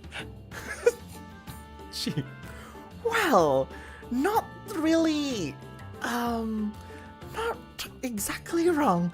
She said, okay, now imagine everything outside the forest that's around this area is someone's house. It's someone's house. She smiles. Leo just like looks up, trying to like think. And back in the forest, there's a lot of territories like where the wolf actually lives. Is it something like that? Are we going to get attacked? Something like that. Well, kinda.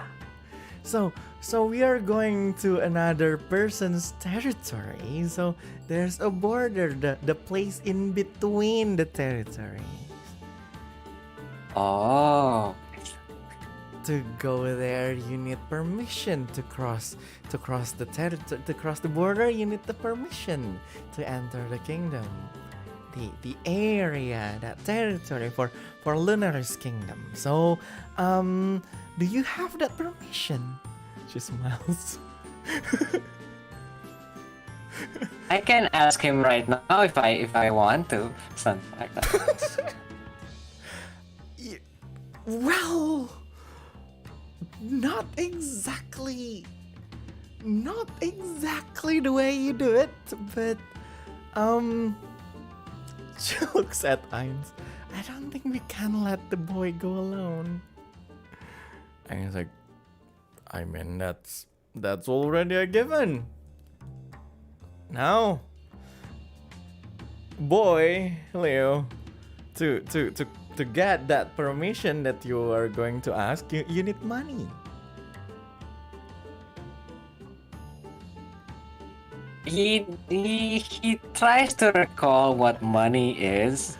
He knows that it's probably the shiny stuff that his parents used to have. Of course.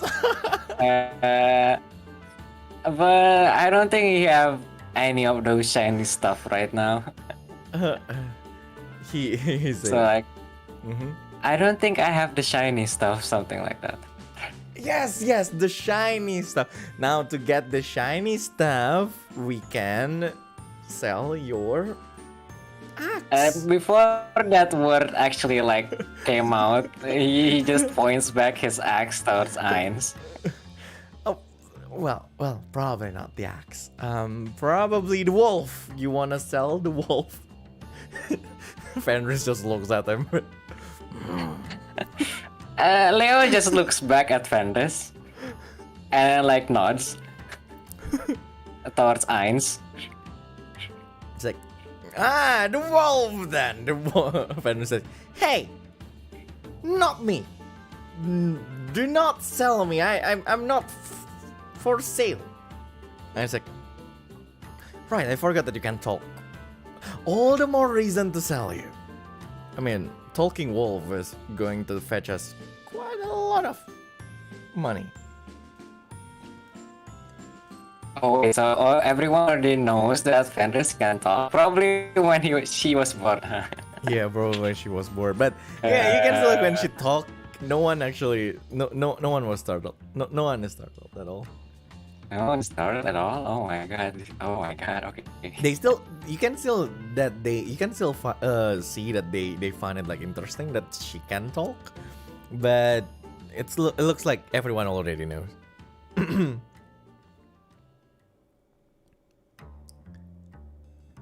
Leo just sat down and I'm like trying to think about a way of how to get money besides selling Fenris. Of course. He doesn't even know how to get money in the first place. He does know that he can get money from quest and request from what Ainz say. And then like he just stood up again and like, where do you get this quest thing? Well, we're going to ask some of the guild people. I mean, when we reach the Azalea, I can show you the way to get. Suddenly the carriage just stop. You're pushed a bit forward and then stop, and Ain's like, "Hey, old man!" And the old man like stepped down from his place. His seat, and he walks into the carriage and just the head, just peeking inside, and just said, you guys might want to help me taking care of this. As he say that, what do you want to do? Hearing that, I mean, like, he already the old guy with the straw hat probably he already helped him get this far, so might as well as like paying him back with whatever problem he's having. So like, Sure. Leo just gets down from the carriage and then looks around. You got the you walk out of the carriage with Ainz and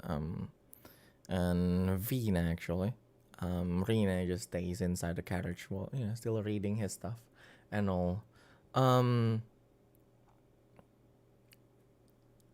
you see, blocking the road. The horses just refuse to walk basically, and there's just this road that is probably enough for just 2 lanes, going back and forth. But all this road is blocked by this pile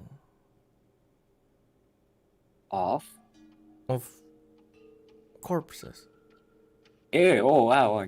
You see on the road just lying down probably 4 to 5 corpses of people. They're wearing this tattered clothing. So like some of them are wearing like this leather armor vest, and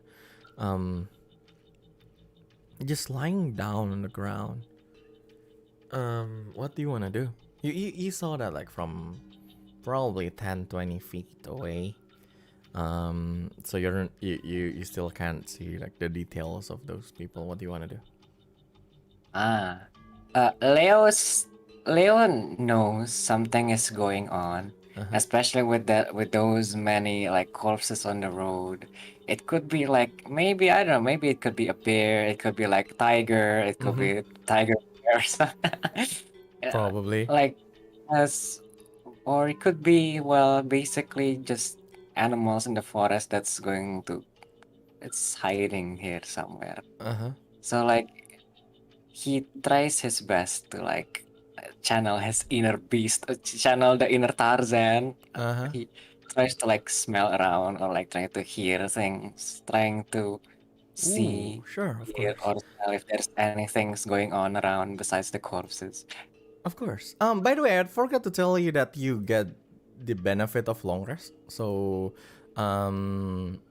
raise, you regain all of your hit points and hit dice and all the rage thing. Yes, I can get angry now. Yes. Okay, thank you.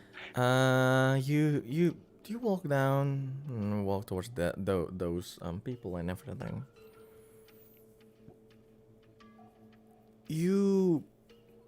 You're trying to detect any presence of a beast, any notable scent, any tracks, any sounds. So roll me your perception check. Just a straight perception check. Oh, Ooh, natural 20. Oh. Ooh. Oh. Now we're talking. Natural 20. So, looking around, you're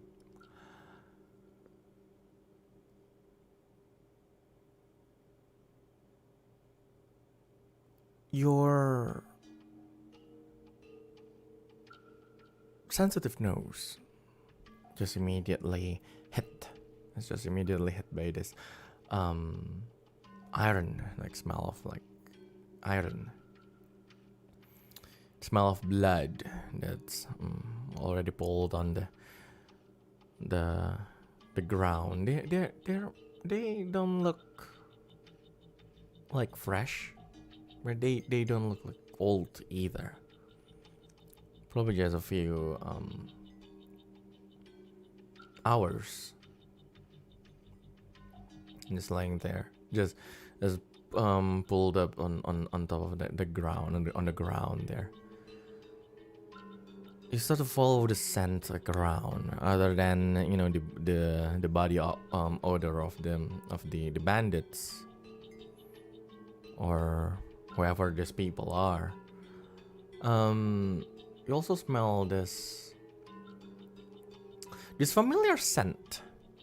It's not smell of blood. It is not something that you can just describe to yourself. It's a smell that you got from those miasma thing that came out of Fandris when you attacked her before. When you fought her in the forest.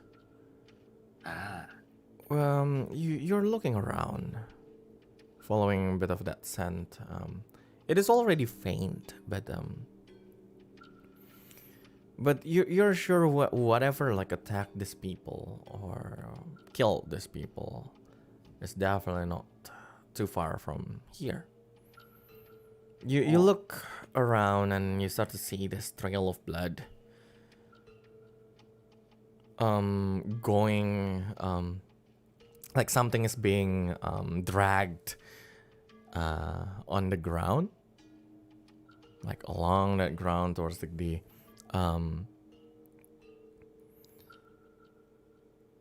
towards the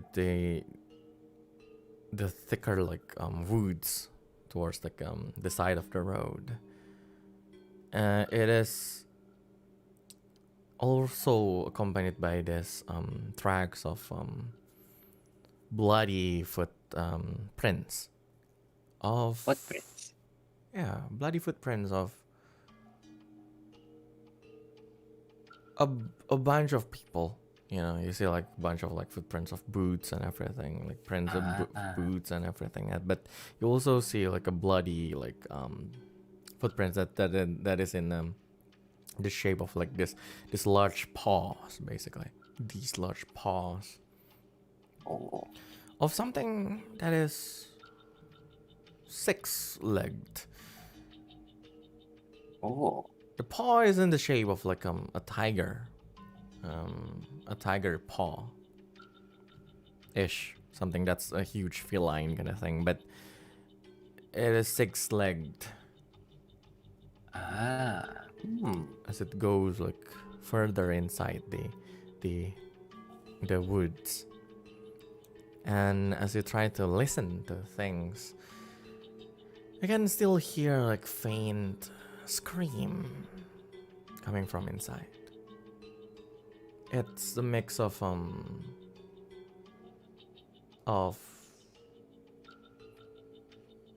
like adult male, you know, adult men voice, and but you can hear also just this faint like scream of children coming from inside, a bit further into the forest. While this is happening, you can also see Ions going around the corpses and taking their coin pouches. Yeah. While sneakily hide it inside his coat and all. No one saw that except you because you have to because you're all natural 20 on perception, and he's taking like things and everything. And then he saw you looking at him and was like, "What did you find, Leo?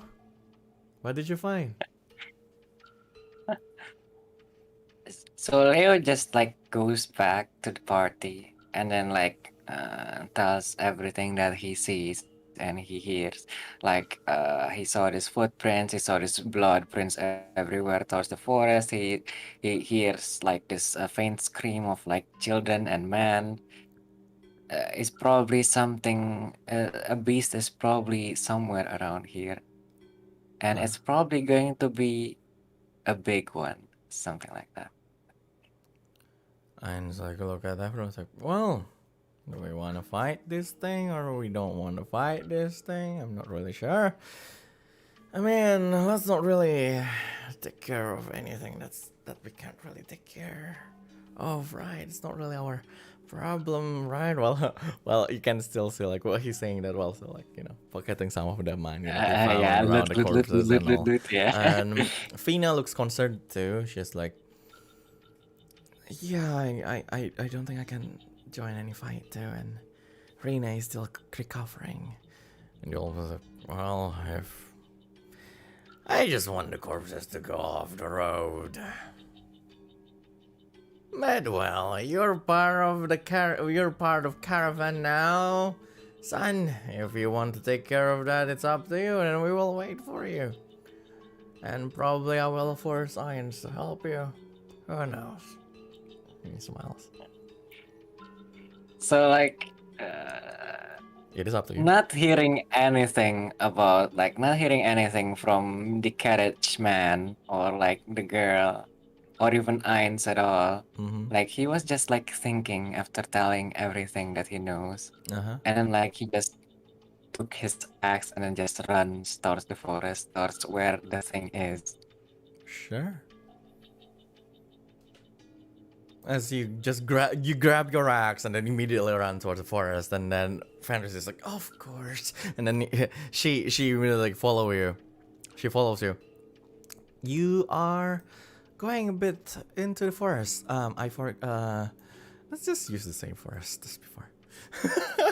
It's okay, it's fine. Wow, very familiar forest. Oh, No, it's he's not my really house. the same forest, but you know the I drill. know, Yeah. it's a forest, Anyway, it's yes. You walk into the forest. It's brighter than the forest before. You know, it's brighter than the forest around your house and everything. The place is just the trees are not that there are not many trees around. Mhm. First of all, you ran through the whole thing. Can you roll me a survival check? Oh. 19. 19, sure. You look around and then you sometimes stop by and then you find some signs of the tracks, the footprints. You found like some cloth that's quite new and bloody, and also you can kind of see where you need to go. The trail that you need to follow and everything. Your ears twitch a bit as you can hear this just screams a bit faint, but quite further away from you and all. And until it's getting clearer and clearer, it's getting louder and louder, and then Fenrir stop you behind a tree where you are now not that far from this silhouettes of people, this crowd of people. You can hear some children shouting from that direction, and some people just standing around brandishing their weapons. And amidst that crowd, the only silhouette that you can see, other than the reflection of their weapons, is this large beast. It's the light behind it just casts the shadow of this large, a bit beast with this dark skin. You can see it resembles a bit of a jaguar. Oh. Or like a panther kind of thing. Is it pink? It's dark. It's dark, yeah, of course. It's definitely a bit black. It's all around that shade. And then you see, you're not really sure how many legs they have because you're a bit too far from it, but you can see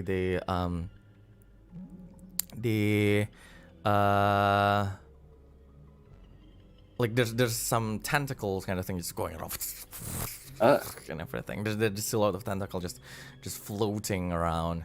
What do you want to do? Try to. Well, I mean, basically, he smells that the smell is really familiar. Like when he fought Fenris, is basically like beside him right now. Knowing that the monster have the same smell, it's probably something. It's probably one kind of Fenris. So like he asked Fenris if she knows anything about that monster. Fenris just shakes her head. I don't think so, boy, but this sounds dangerous. She say that while smiling widely. Well, I mean, like looking at Fenris smiling or grinning or putting her like growling face, is not even sure. But like he knows well that he probably have to kill that monster like sooner or later because that's just what his instinct told him to do. Maybe. Who knows? So like he just like try to sneak, like trying to see what the monster is doing, trying to see their behavior. Are they trying to kill something? What kind of attack are they using? And kind of patterns that would help him in the fight if he can. Sure, I will move you to a map.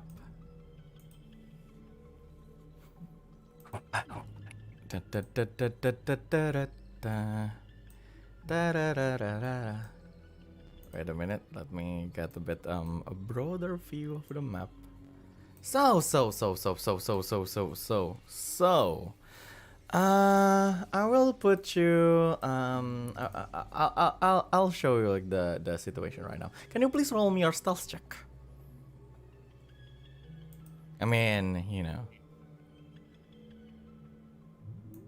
Yes, stealth check. Stealth, there you go. Okay. Stealth check, 26. That's nice. Okay. Natural. Yes, natural 20. That's basically that's like, oh god, you've been rolling really good today, huh? I mean, like, it suck, it's good, it's extremers. That's this IPD dude. Okay. Oh my god. Now let me show you the situation right here. I'm going to put it. You managed to go in, you know. You managed to go in quite nicely, you know. I'm small. Yeah, you're so small there. Managed to stealth around properly, and you're hiding behind that tree. You know, this is a tree, right? Yes, that's a tree. Yes. You can basically move here because you're under that, you know, the leaves and all that's the bark. Like this is the bark, right? So you can stealth there. Then you see this. Can you roll me a perception check?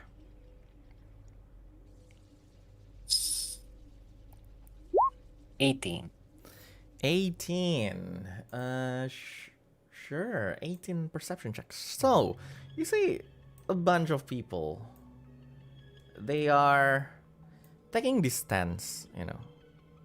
They are the same people. Like some of them are men, some of them are women, and everything. They're holding like these swords, and some of them are actually not that far from you, having this crossbows, holding their crossbows and everything. They are pointing their weapons towards this huge beast of a jaguar, of panther, like this tall, like this large beast, like a jaguar like, but it has again 6 legs. It has 3 pairs of legs, 3 pairs of 3 pairs of feet, and all. He is standing there, and he has like in the tentacle that is actually his tail, and just this tentacle that gets out, that comes out of the back of its head, you know. So it's like 3 tentacles total. One of it is grabbing a hold of this of a man, of a human being, an adult human being, just you know, raising there, and like it's draining its blood. So like you can feel like you can see like the blood just dripping down towards the ground. That guy is dead, definitely. That guy is dead. Definitely dead. Definitely dead. And with that perception, you can see like the thing, that beast, that monster also already have this wounds all around its body. It's different from Fenris because like for Fenris the wounds doesn't stay, right? It just goes back, you know, to normal. Yes. But this beast is like its wound, and then the miasma just dripping, and is dripping on the ground and like corroding like the ground, and like poisoning some of the grass that it's standing on and everything. It's definitely a bit wounded, and is cornered by this 6 individuals. The children though, The children, though, that you saw, it is a bit something that is a bit like, unexpected to you. I will use a replacement for that children using Vina. I'll just use Vina as the replacement of the children. So you see, Many children. You see 3 children. They are standing behind the beast. They are standing behind beast. They have like they are all like, one of them is holding this dagger. One of them is holding this dagger. Like this one is holding this dagger, and the other 2 are holding just some rocks and all, a slingshot. And weirdly enough, like as they scream and everything, they actually are attacking the guys, not the beast. They are children around the age of, I don't know, like around your age to a bit older to you. So 8 to, I don't know, around 12 or 13-ish. What do you wanna do? I must save the Vina triplets. So what are you going to do? Well, so basically, looking at the situation, he knows that the beast is very dangerous. But looking from the occasion, it doesn't seems like. But this is Leo. Okay, well, let me think. It is Leo indeed. It is Leo. It is Leo indeed.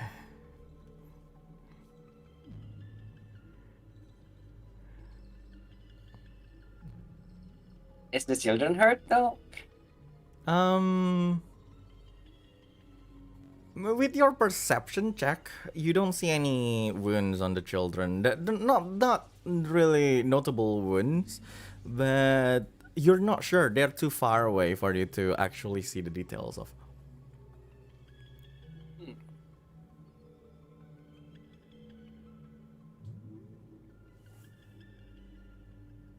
Okay. So basically, what Leo is going to do, judging from everything, it's kind of weird. Like, it's kind of weird for like this mass of people just like walking by the road. It's just very weird. So like, what he's probably going to do now, he's going to kill. He's going to try to kill all of these peoples first. And then he's going to try to kill the beast. Sure. So what are you going to do? They're practically in a deadlock right now. No, I mean a standoff. No one is doing anything. The beast is a bit winded, and the guys are a bit scared of like making the first move. So yeah, I'm basically saying like it's all up to you. What are you going to do? What are you going to do?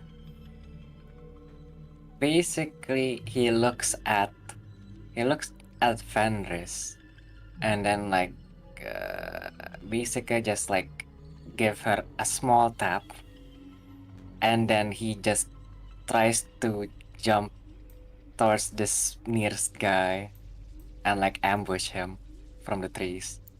Sure. Oh no. It's going to stay hidden, and never mind. It's going to get okay. It's just gonna try to go to here. Or here. Yeah. Yeah, it's just gonna go here. And then trying to ambush that guy.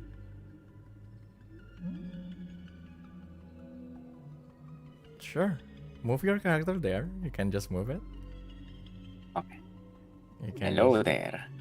Sure. You walk there and everything. You try to you stealth there. You have natural 20 on stealth. You're still hidden and everything. They're focusing their gaze onto the beast and all. So you walk there and then you attack that guy with what again? Axe. With an axe. So please roll me the attack with an axe with advantage.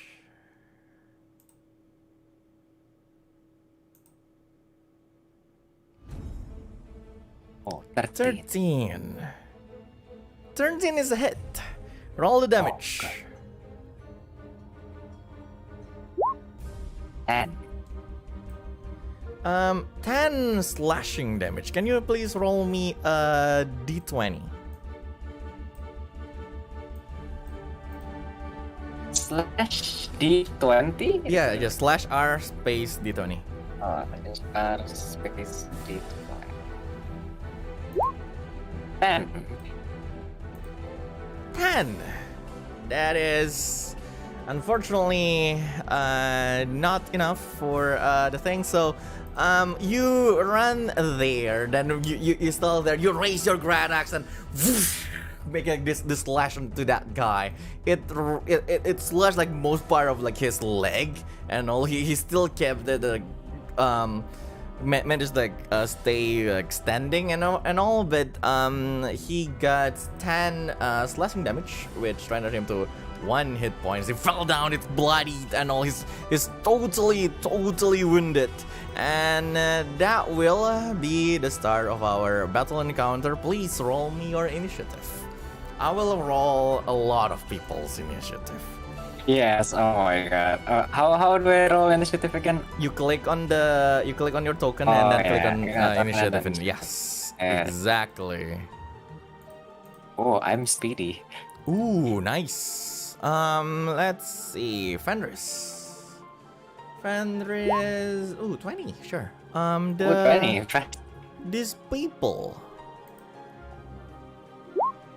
Okay. That thing. Okay. Now, put the descending, and I will put this here so everyone can see. It's your turn again, Leo. What do you want to do? Okay. I'm going to basically try to finish this guy off. Sure. And oh no, never mind. I'm just gonna try to move this one. And then does will he end the guy or will he not end the guy? It's up to you. Oh my god. Lilala's moral compass is very bad, so I think it's just gonna end the guy. I mean, you're a forest person, you know. I'm a forest person. If it doesn't die, you need to kill it, something like that. Yeah, you're a forest person. You can see this guy like clearly. He doesn't look like a bandit that attack, like, you know, those kind of people who attack your house or anything. He looks like quite well equipped for someone like this. Like you've seen someone like this before, probably like from stories that your father told you or anything. Like he looks like a militia kind of guy. Military man. Yes. Militia man. But yeah, roll the attack. Let's see. 12 is exactly a hit. Roll. You don't need to roll damage because his hit point is just one. You raise your axe once again and just make like this one swipe with that downwards. You broke his legs and he fell down unconscious. Dead. Lethal, non-lethal. Dead. Well, I guess cutting his leg is lethal, so he's dead. What are you going to do next? Oh, it's still my turn. Oh, yeah. Yeah. I'm going to go here. I'm going to go here. Sure. And that's it, I guess. That's it? Sure.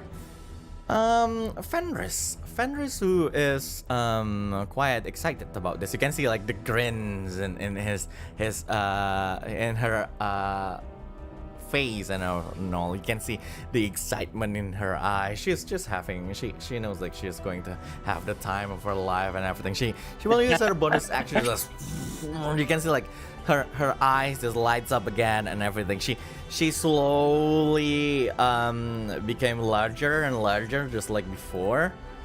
and then she will then hop like here, and then immediately woof, like strike towards that one guy, and then immediately bite him with a bite attack. Unfortunately, that is an, oh wait a minute, she was stealthing, so that is with advantage. So 15 is that 15 is a hit.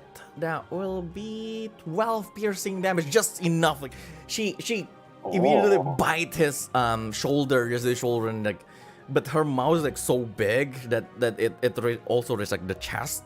She just chomp like this and pull it out, and like, you can see like some of the tissues and like the muscles, those just disconnecting tissues slowly get ripped and everything, including the vessels and just the heart just get out like flung, and then it's dead. He's dead. He's just dead. It's dead. It's just dead. Oh my god. This thing, looking at everything that's going on, the bees, this beast actually take a step back and all. Is actually extremely wounded. So it just lies down a bit, and then you can see like it's radiating something. It's trying trying to protect whatever like behind it. And with the beast's turn is the children's turns. Those children looking at that beast doing that, they will all just move like to one area, not really doing anything. And now the people around, startled by the attacks by you two, killing two of their people, they get startled like, and then they start to panic and everything. You can see that their skin like became pale and all, and some of them are scared like when at the sight of Fenris, like this huge Fenris staying there, and then some of them are also still scared of the existence of the other beast, like the black one. But Leo, it is something that you still don't understand until now, right? Huh? Some of them, when they're looking at you, they have like this really like, they look like really scared. You're not really sure why. It's the same way as when those people like at your house like look at you. So when this is happening, two of these guys will move towards Fenris. So that one will go there, that one will go there, this one will go 1, 2, 3, 4, 5, 6, just enough towards you, and the other one will just stay there. So two of them will attack Fenris, who is, well, that will be a 13 and a 7. One is a hit on Fenris, that will be 3 slashing damage. It's you see like that guy, one of the guys just hit Fenris' leg and all, and it just make like this small cut. The miasma just drip down, but Fenris just smiles. She didn't feel anything, and that other one will attack you with scimitar. Is 21 a hit, Leo? Oh yes. Of course, 21 is a hit. Course. So that will be 6 slashing damage. It attacks you and you make like this cut down through your clothes a bit, and then make like this cut wound quite large, but not that big of a deal. So you got 6 slashing damage. And the other one will attack the beast, the other beast with its crossbow, but with disadvantage, but it's still a hit. So, well, that will be 9 piercing damage. Wow. You can see the bee is getting like really weak and all, and but yeah, Leo, what do you want to do? They were just going to getting wounded. Quite not that bad, but it's still kind of bad. Getting wounded, he channels his inner rage, trying to basically power up his attack towards this thing. tries to kill him. So you're going to rage, right? I'm going to rage. Sure. You that's a bonus action. So you start to take that stance again, and you can feel like that energy just engulfing you in this like the black aura around you, making it that again that shape of like of a beast just all around your body. But something is different than before. Before it's this aura, before there's just this energy going around. But now you can kind of feel like it's becoming a bit more and more like solid. You can feel like it's a bit more physical. You can feel like it's physical. It's almost physically there. And one thing that you notice also is around that body of yours, that new like energy like surrounding you. You can see like some part of the energy just seep out and drip down to the ground, as if like it's like the miasma that comes out of from Fenris when you fought her. Oh. And everything.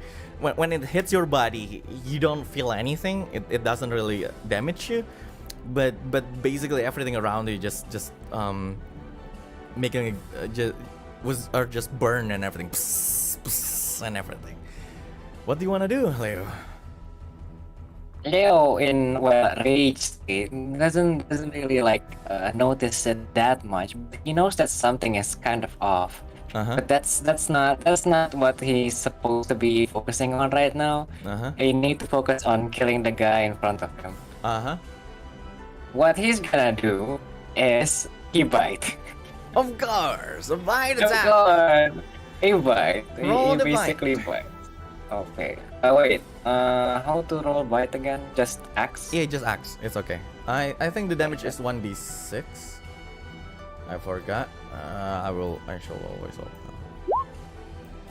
Oh no, wait, 6.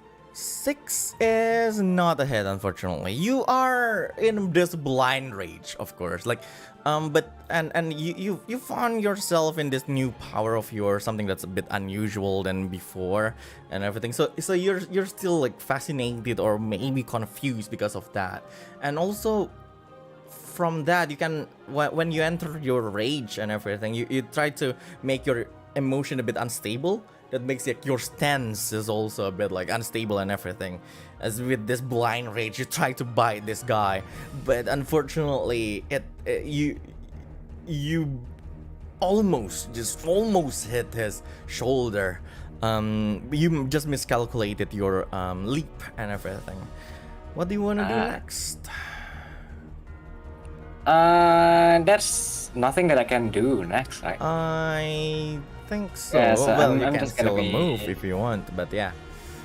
True. Nah, Fenris gonna be fine. He wolf, she wolf. The other one is probably not. Of course. Okay.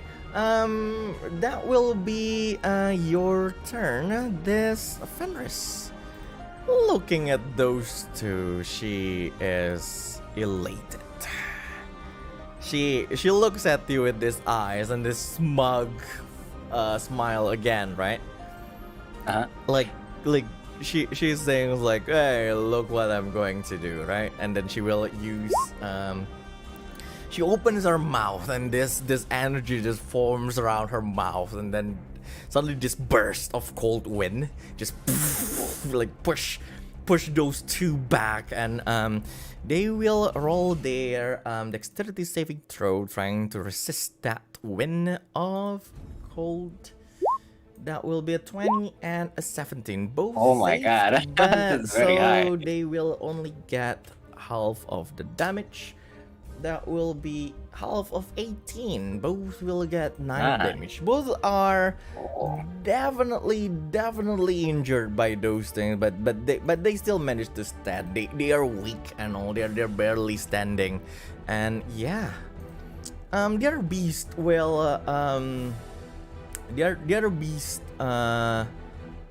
looks at the children, and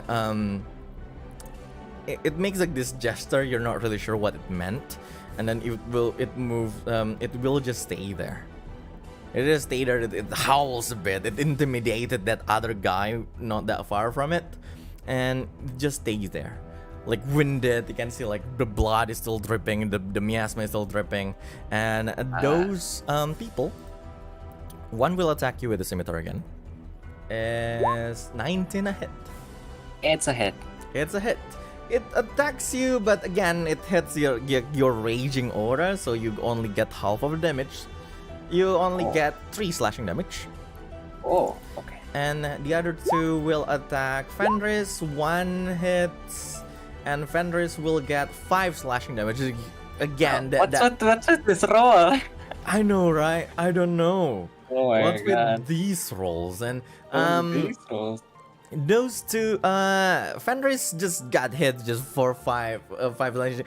Again, she just felt like a tickle and all. Okay. The other one will attack the beast with its light crossbow. That is a 5, and then you can see like as it attacks, you see the bees have like this like shadow illusion kind of thing going around its body. So when it's going to hit it just fades a bit, and then and that thing just missed and hit a tree behind it. Leo, what do you want to do? Wait, I'm reading something. I think. Oh, I see. You're going to use reckless? What? No. Actually, yeah. Let's do reckless. Let's do reckless. Oh my god, sure. Let's do reckless. You looking at all this situation, you take a step forward, getting your great axe and then just over swing it. Just exerting yourself to swing it, like really taking it. The reckless attack, roll the attack with advantage. 21. 21 is a hit. Roll damage. 10 plus 2. That will be 12 in total. Just one slash, and the body's just torn to 2. It fell down. He fell down and dead. What are you going to do next? Oh, I'm going to use. Oh wait. Can I use quote unquote wait. Can I use feline? I mean Benui agility? Benui agility? Yes. Wait. I believe Benui agility is... right, yeah, no. So, dashing... oh, no. This doesn't need an action. Yes, you can use it. Yeah, it doesn't need action. Yeah. Okay. I'm gonna use my Benui agility to basically... Let's see. How long can I walk again? Double your speed. So your speed right now is 30. So 60. Okay, 60. I'm just gonna like run here. Sure. You with your nimble body and all that you inherit from your father, you dash, making it like your way towards like a bit uphill through that woods, and then you reach that guy who's with the light crossbow thing. What do you want to do next? I've just attacked, so I can't really do anything. So Okay, I guess sure. I end my turn. That Fenris will just bite one of this dude. That will be a 24. It's dead. He's dead. Like It's yeah, dead. Get launched. Yeah. Nom. 2 health, 2 HP, and one is just dead, like tossed around, tossed away. And this beast, looking at you, like reaching that place again. It just stays there while looking at his the children are behind it. So the children behind it like looks at the beast. Can you roll me just a quick perception check? Just a quick perception check. Oh. Perception. Yes. 7. Seven. You're not sure. So those children are talking to the beast for some reason. You're not really sure what they're saying, but yeah, after that they are just walking like not hesitantly, away from it, like trying to move away, but still unsure about it.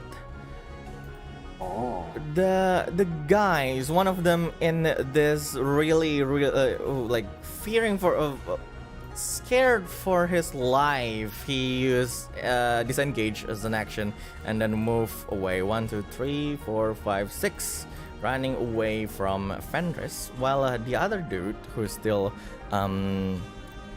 really healthy, Really? you can see that his face, his expression is full of vengeance. Like he is like really like hostile towards like the other beasts and all. And seeing you walking in front of him, blocking his way, now it's his hostility is directed towards you. So it will attack you with a scimitar, and is 16 a hit? I'm sure it's not. It's not. Gone. What are you going to do? He's going to do a great axe attack. Sure, roll the attack.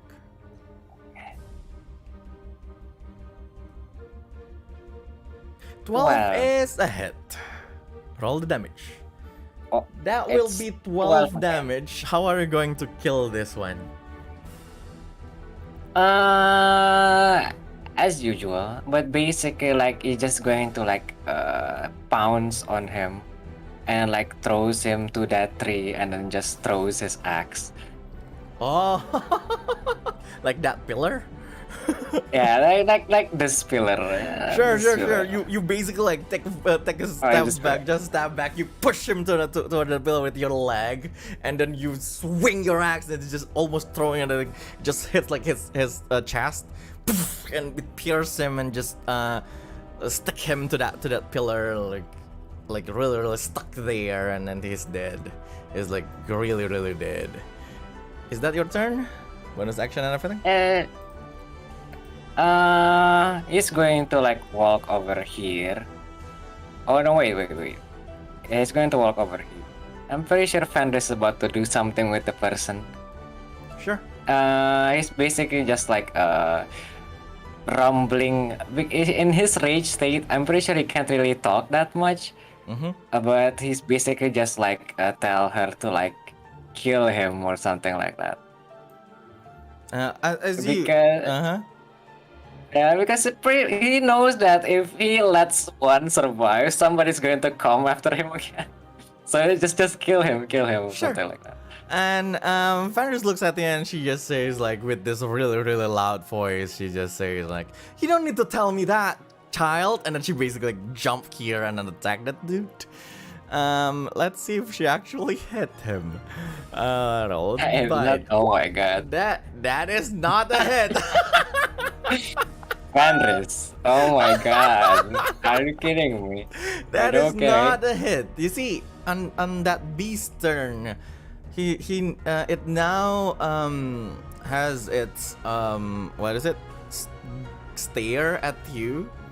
It's wary of you, but it's not really doing anything. It stays there. While the other guy is just going to disengage and run 1 2 3 4 5 6.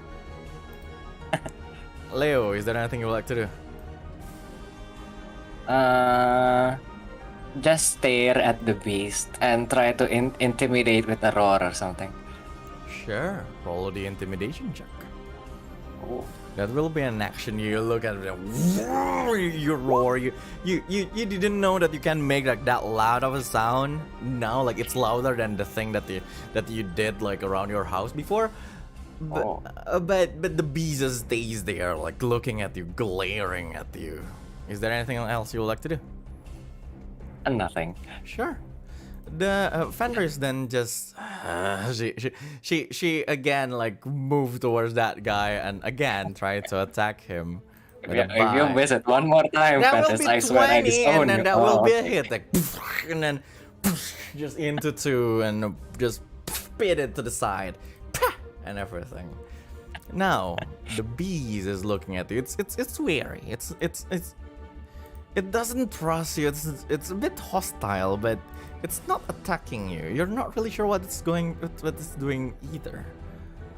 Just looking at you and everything. Now all those dudes are all gone. Leo, is there anything you would like to do? Basically just stand on his ground because like there's something wrong with the smell, especially when the smell of the beast is the same as what he smells like right now. There's something wrong with that beast. Sure. So like he just stand on his ground, but if the beast is trying to attack him, it's going to attack him back. So yes, he just stand on his ground. Sure. Fenris, with the dash, walk back towards you, and then she's also assessing the situation. So she's just taking a stance, looking at this dude. Oh, I guess the beast I meant. Yeah. And then on the beast's turn, at this point, the children all just run towards like the beast and they stay there, like knowing that you guys are not attacking the beast. They stand there like a bit like bravely and all, while the beast like is really weak, just staying there. They all raise their hand like to the side, like they're protecting the beast and all. Now it's clear, like one of them is just this this one in the middle is just this is the one older than the others. It's a girl, quite tall, probably around 13, 14 years old. She has this black hair, just it's a bit unkempt, but it's clean and everything. It's messily reaches her waist and everything. She's wearing just this simple dress, a bit rugged here and there, but she wears this leather armor in the shape of a vest, and around her belt she has a dagger.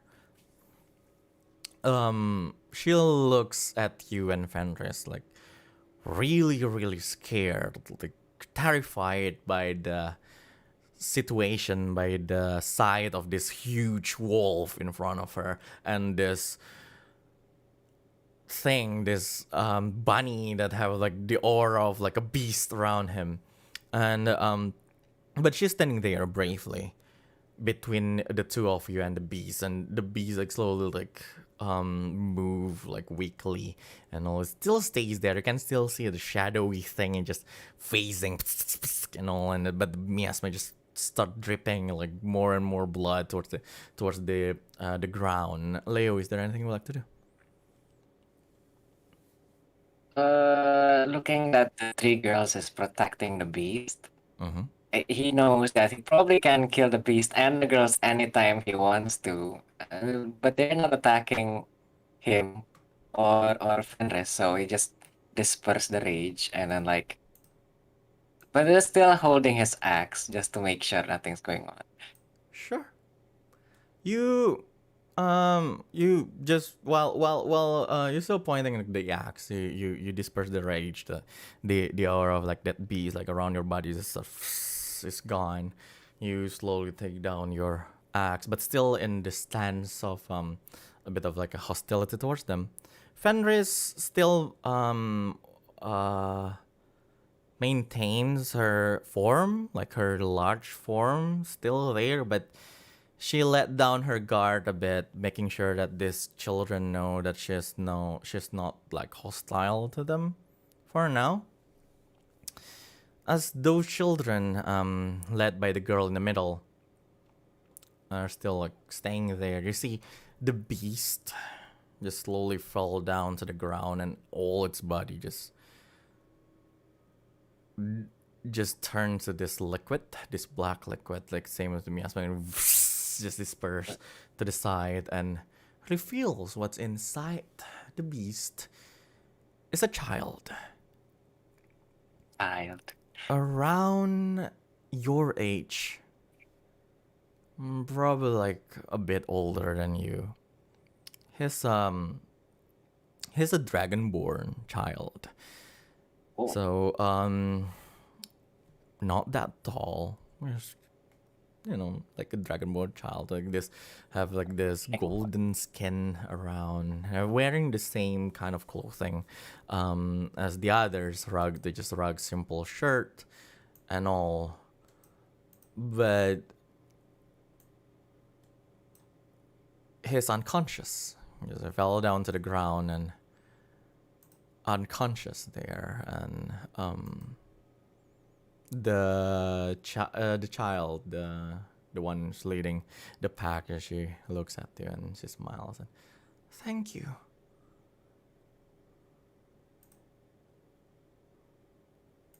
for Hearing the thank for you not from the killing child. him. She said, what do you want to do?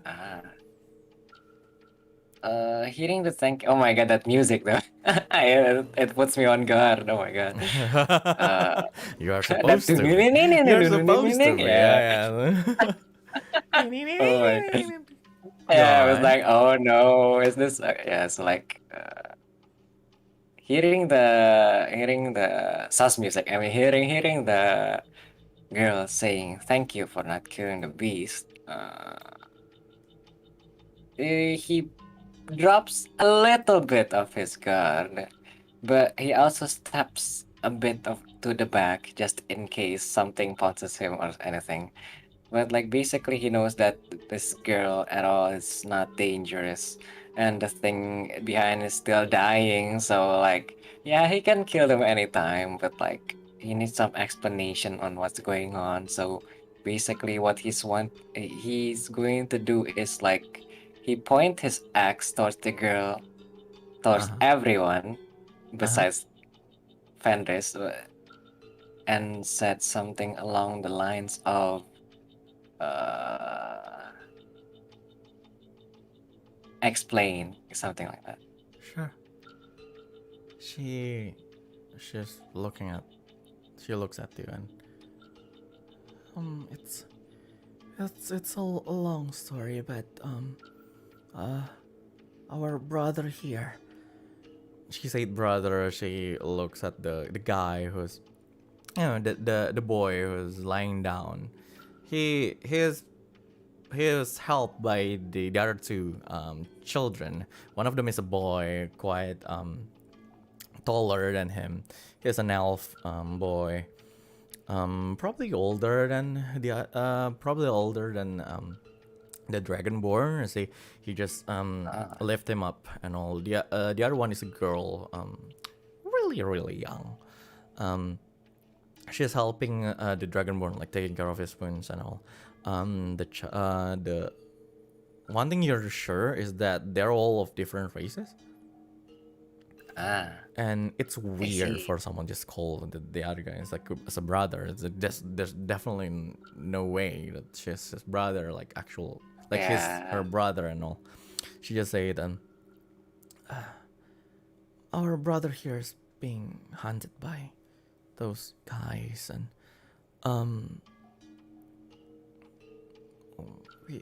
we were just going around getting some food in the forest, and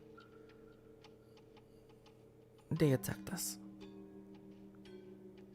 She smiles, like sadly. And hearing that, there's this one thing that confuses him. She said that they were gathering food in the forest and then like they attack him. Where? Like which part of the forest that they're like actually like gathering food? Like yeah. And then he just asks back towards the girl, like where do you usually collect food or something like that?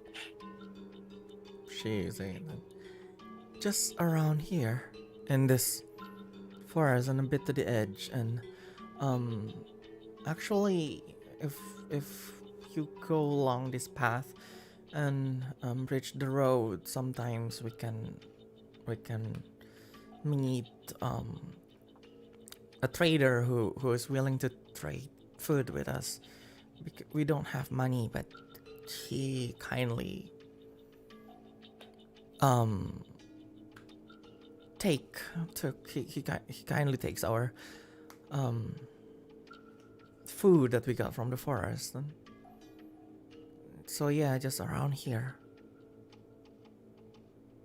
I see. Knowing that Leo have a couple of questions in his mind, but it's nothing that important. He just steps in and like walk slowly towards the girl and like try to like check on her, like walk around her and like look at the other girls as well. And especially, of course, the boy that's just turned from this beast into like boy form. Sure. Is there anything in particular you're trying to find?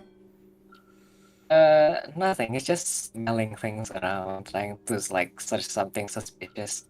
But probably he checks the boy more than the others. Sure. Roll me your perception check or investigation check. 15. 15 on perception check. You start to walk around. You're taking a bit of a distance around this group of people, of children. They're still a bit wary of you, even though they're thankful. You know, you guys helped them after all. But they let's just say they don't fully trust you yet. So as you walk around, the girl just always have her hand just around her dagger. She's not holding it to make sure that she's not holding any weapon right now, to make sure that she's so sure that she's not holding any weapon. Yeah. But she kept her hands near them. The elephant boy can't really do anything because he's carrying his brother. Well, the other girl always like grab a hold of her slingshot. Okay. A bit scared of you, but she can't really do anything else. You know, she doesn't have any pebble with her. Weirdly enough, like she's a bit in this confused state and confused and scared state of the whole situation right now. With your perception check, you can see like they are wounded here and there. There are some cut wounds, there's some piercing wounds, and but those three are not their wounds are not that bad. You know, they're just some scratch here and there. But the Dragonborn though, with your perception check, you can still smell that miasma coming from him. Like he's burnt. He's still burnt here and there and all. You can see he's wearing just this short sleeve, like a short sleeve shirt. So you can see like the arms, his arms. Some part of the arms are corroded. You know, some of his scales are corroded by the miasma that he himself let out as the beast. Oh, the other one, okay. it's the other beast that. But it doesn't look like it hurts him like too much. But he definitely has other wounds around his body that's made like they look like cut wounds and everything, like around the same place as the beast wound before. So it transferred into him. I see. What do you want to do? Looking that they're basically unarmed. Leo steps closer towards the boy and then basically runs back towards his wolf Yes. and ask her if she can help the small boy, something like that. She looks at him. I'm sorry, child. I can't do anything. But you said you can do anything. She slowly referred back to her wolf state, to her original size, and she said, "No, I never said that I can do anything. And even if I can, one of them is definitely not healing magic or anything." Leo looked kind of what's it called? A little bit like pouting, and then like I guess the only thing that they can do is to bring them towards the carriage. So like Uh-huh. the carriage back to the party. So like yeah, he just stares at them and then like asks them if they needed any help or something like that. The leader looks at him. It's all right. We can. Our sister can heal him. Our house is not that far from here, inside the forest. Anyway, she smiles. Thank you for your concern, though.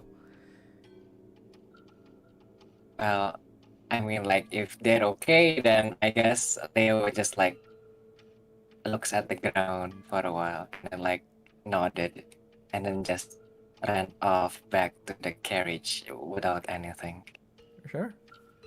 Oh wait, before that, he just like he stops and then like looks towards the people with the shining armor that is basically already dead on the ground.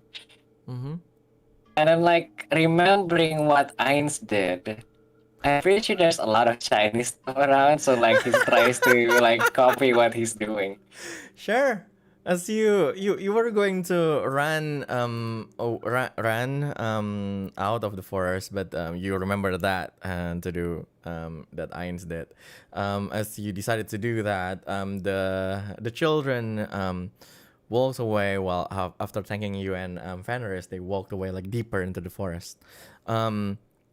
You roll me investigation check for looting. Oh. Oh, the child is learning. He's learning. I hope he's not Oh, learning Lord. bad things though. 17. 17 on investigation check. Sure. You rummage around like the stuff of these people. Unfortunately, five out of 6 don't really carry that much money. It's still shiny. You only get around 14 silver pieces out of those 5. Just 14 silver pieces. While from the other guy, you got 2 gold pieces. Oh, okay. And you kind of assume probably the ones holding the more money are the ones like outside. You know, people usually do that. They pull the money.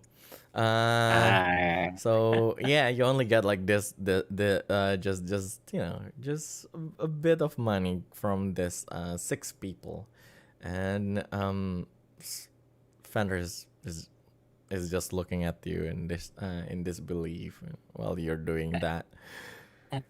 Look, shiny stuff. Fender says, "Sure, we need that anyway." And then she walks first out the forest. What are you going to do? Return back to the party and then just sit down in the carriage. Sure.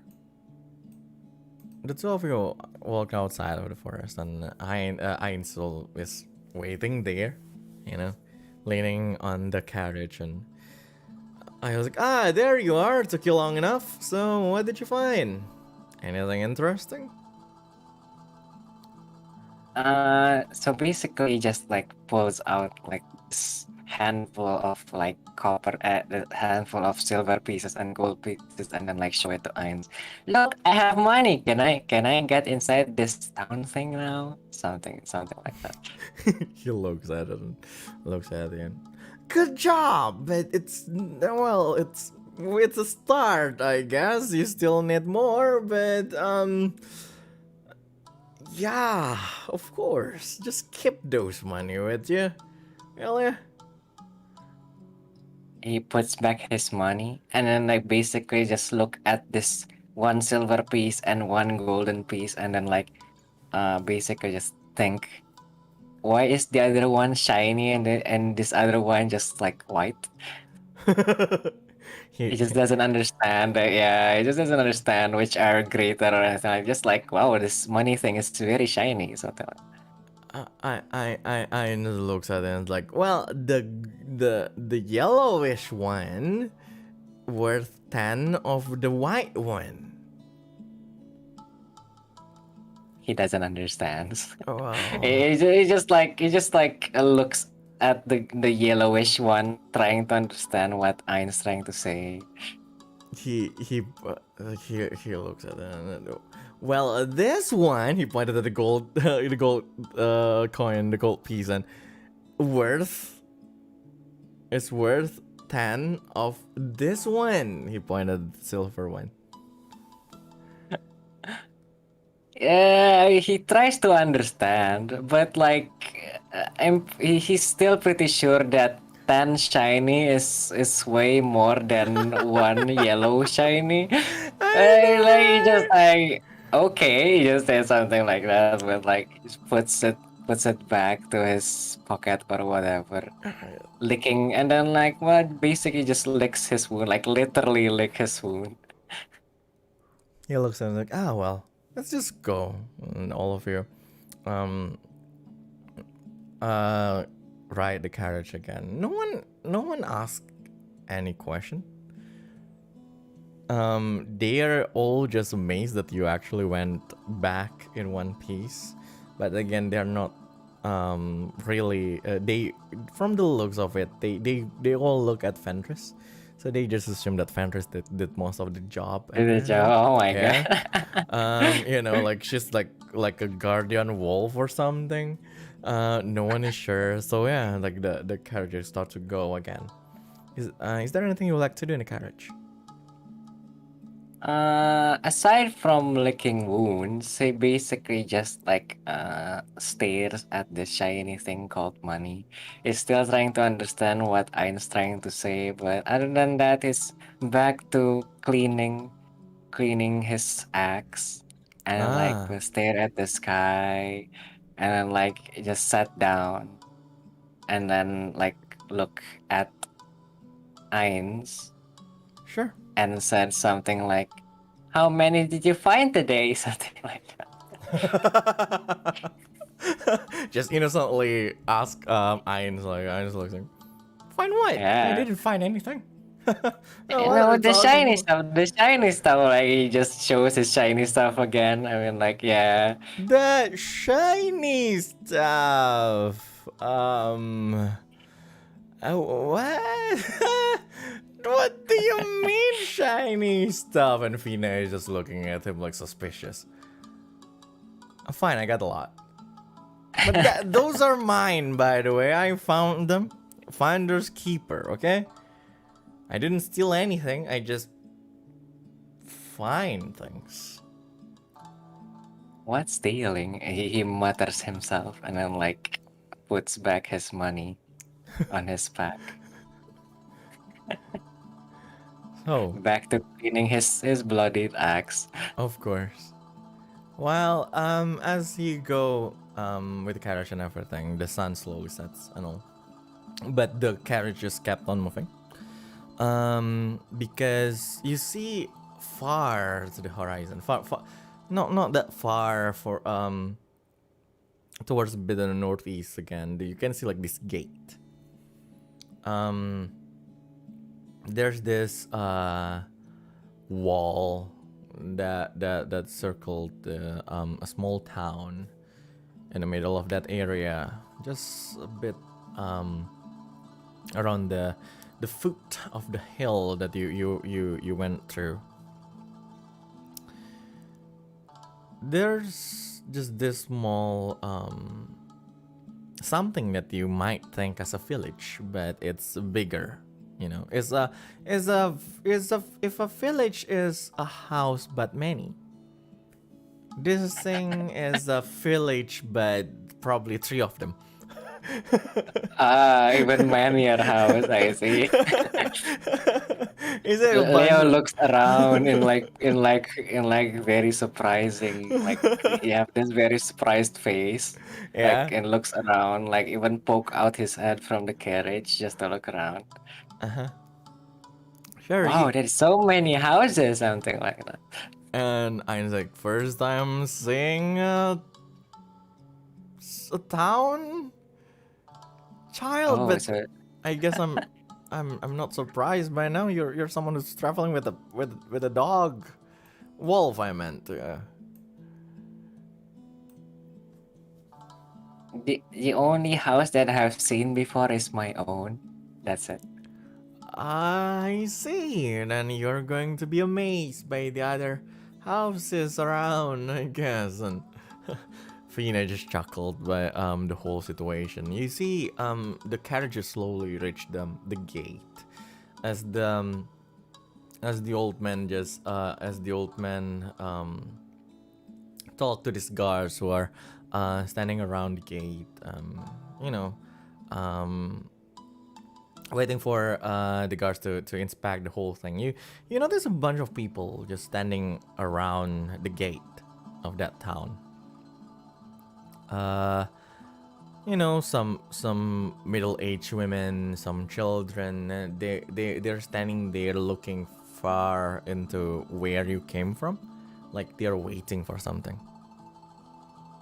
Ah, yes, the families of those who I have killed. Ah, yes. Leo doesn't care about that. Well, when that's happening, you see one of the guards. He is inspecting like the inside, like the what's inside the carriage, and he saw everyone. He's trying to he looks at Ainz and ID, sir. Any kind of identification, adventuring guild, emblem or anything? Any member of a knight order? And the guy, Ainz like, oh yeah, right, of course. He showed like this necklace that have like the symbol. Ah, guild member, I see, and those two are. And Vina looks at him and just showed us metal like a brooch. Oh, Like it has like this. It's created of gold and have this ruby in the middle and have like this symbol of a lion head. And they say, member of the merchant guild. I see, and you child. And the guy's like, he's kind of a child of a forest kind of thing, so he doesn't have any kind of identification. Way right, Leo? Ainz looks at you. I get shiny.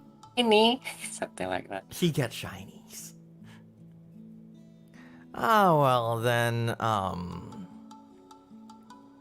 any of you the parent of this guy? And Ainz like,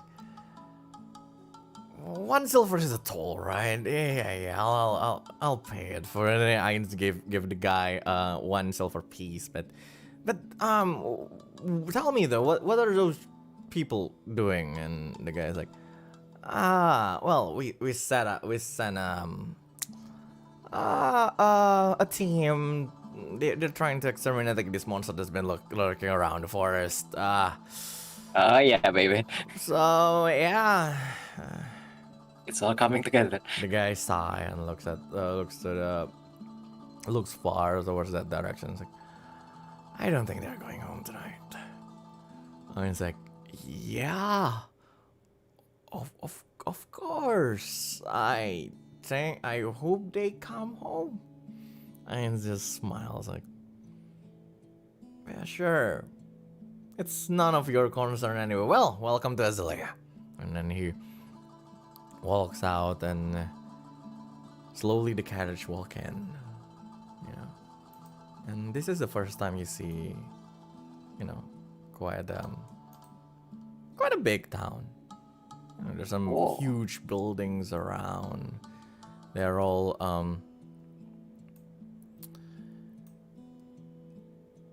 it's really like it has like this really neat formation and everything. It's like these huge buildings here and there. It's the first time you see buildings made out of stone even, right? You see everything here and there. There's this huge huge building that has like this tower. You're not sure why. There's like a statue. It's all just pretty new to you. But yeah, as Zion looks at you and he said, well, child, welcome to your first town, I guess. Welcome to us. Why is that house made out of rock? Something like that. So they are stronger, of course. Oh.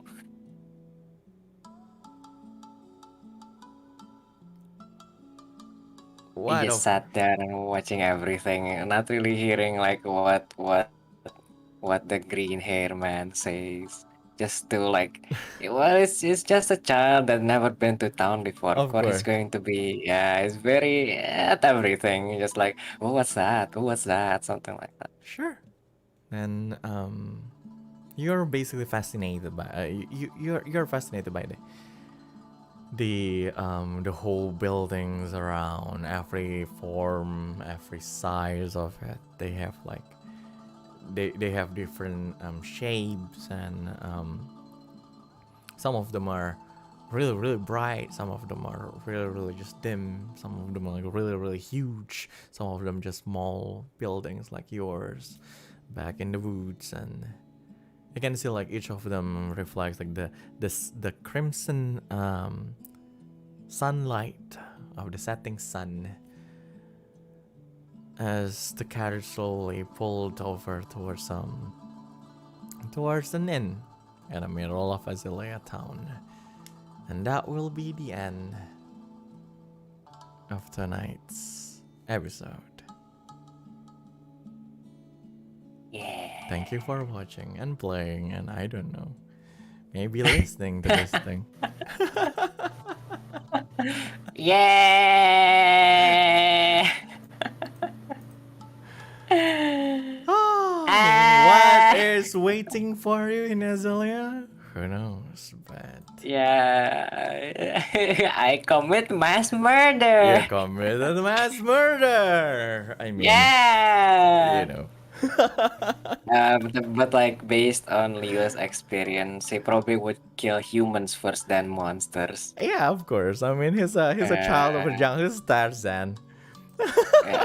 He still doesn't know what's good and what's bad. He Yeah. sees the iron steal, he steals. He sees ions do things, he just do things. He just learns everything from zero again. So no judge, he's child. So like, yeah, he's learning. Oh my god. Well. Just a classic daily campaign from Say So to Murder Hobo. Well, it's all. Well, I told you guys that it's going to have like a lot of angst stuff.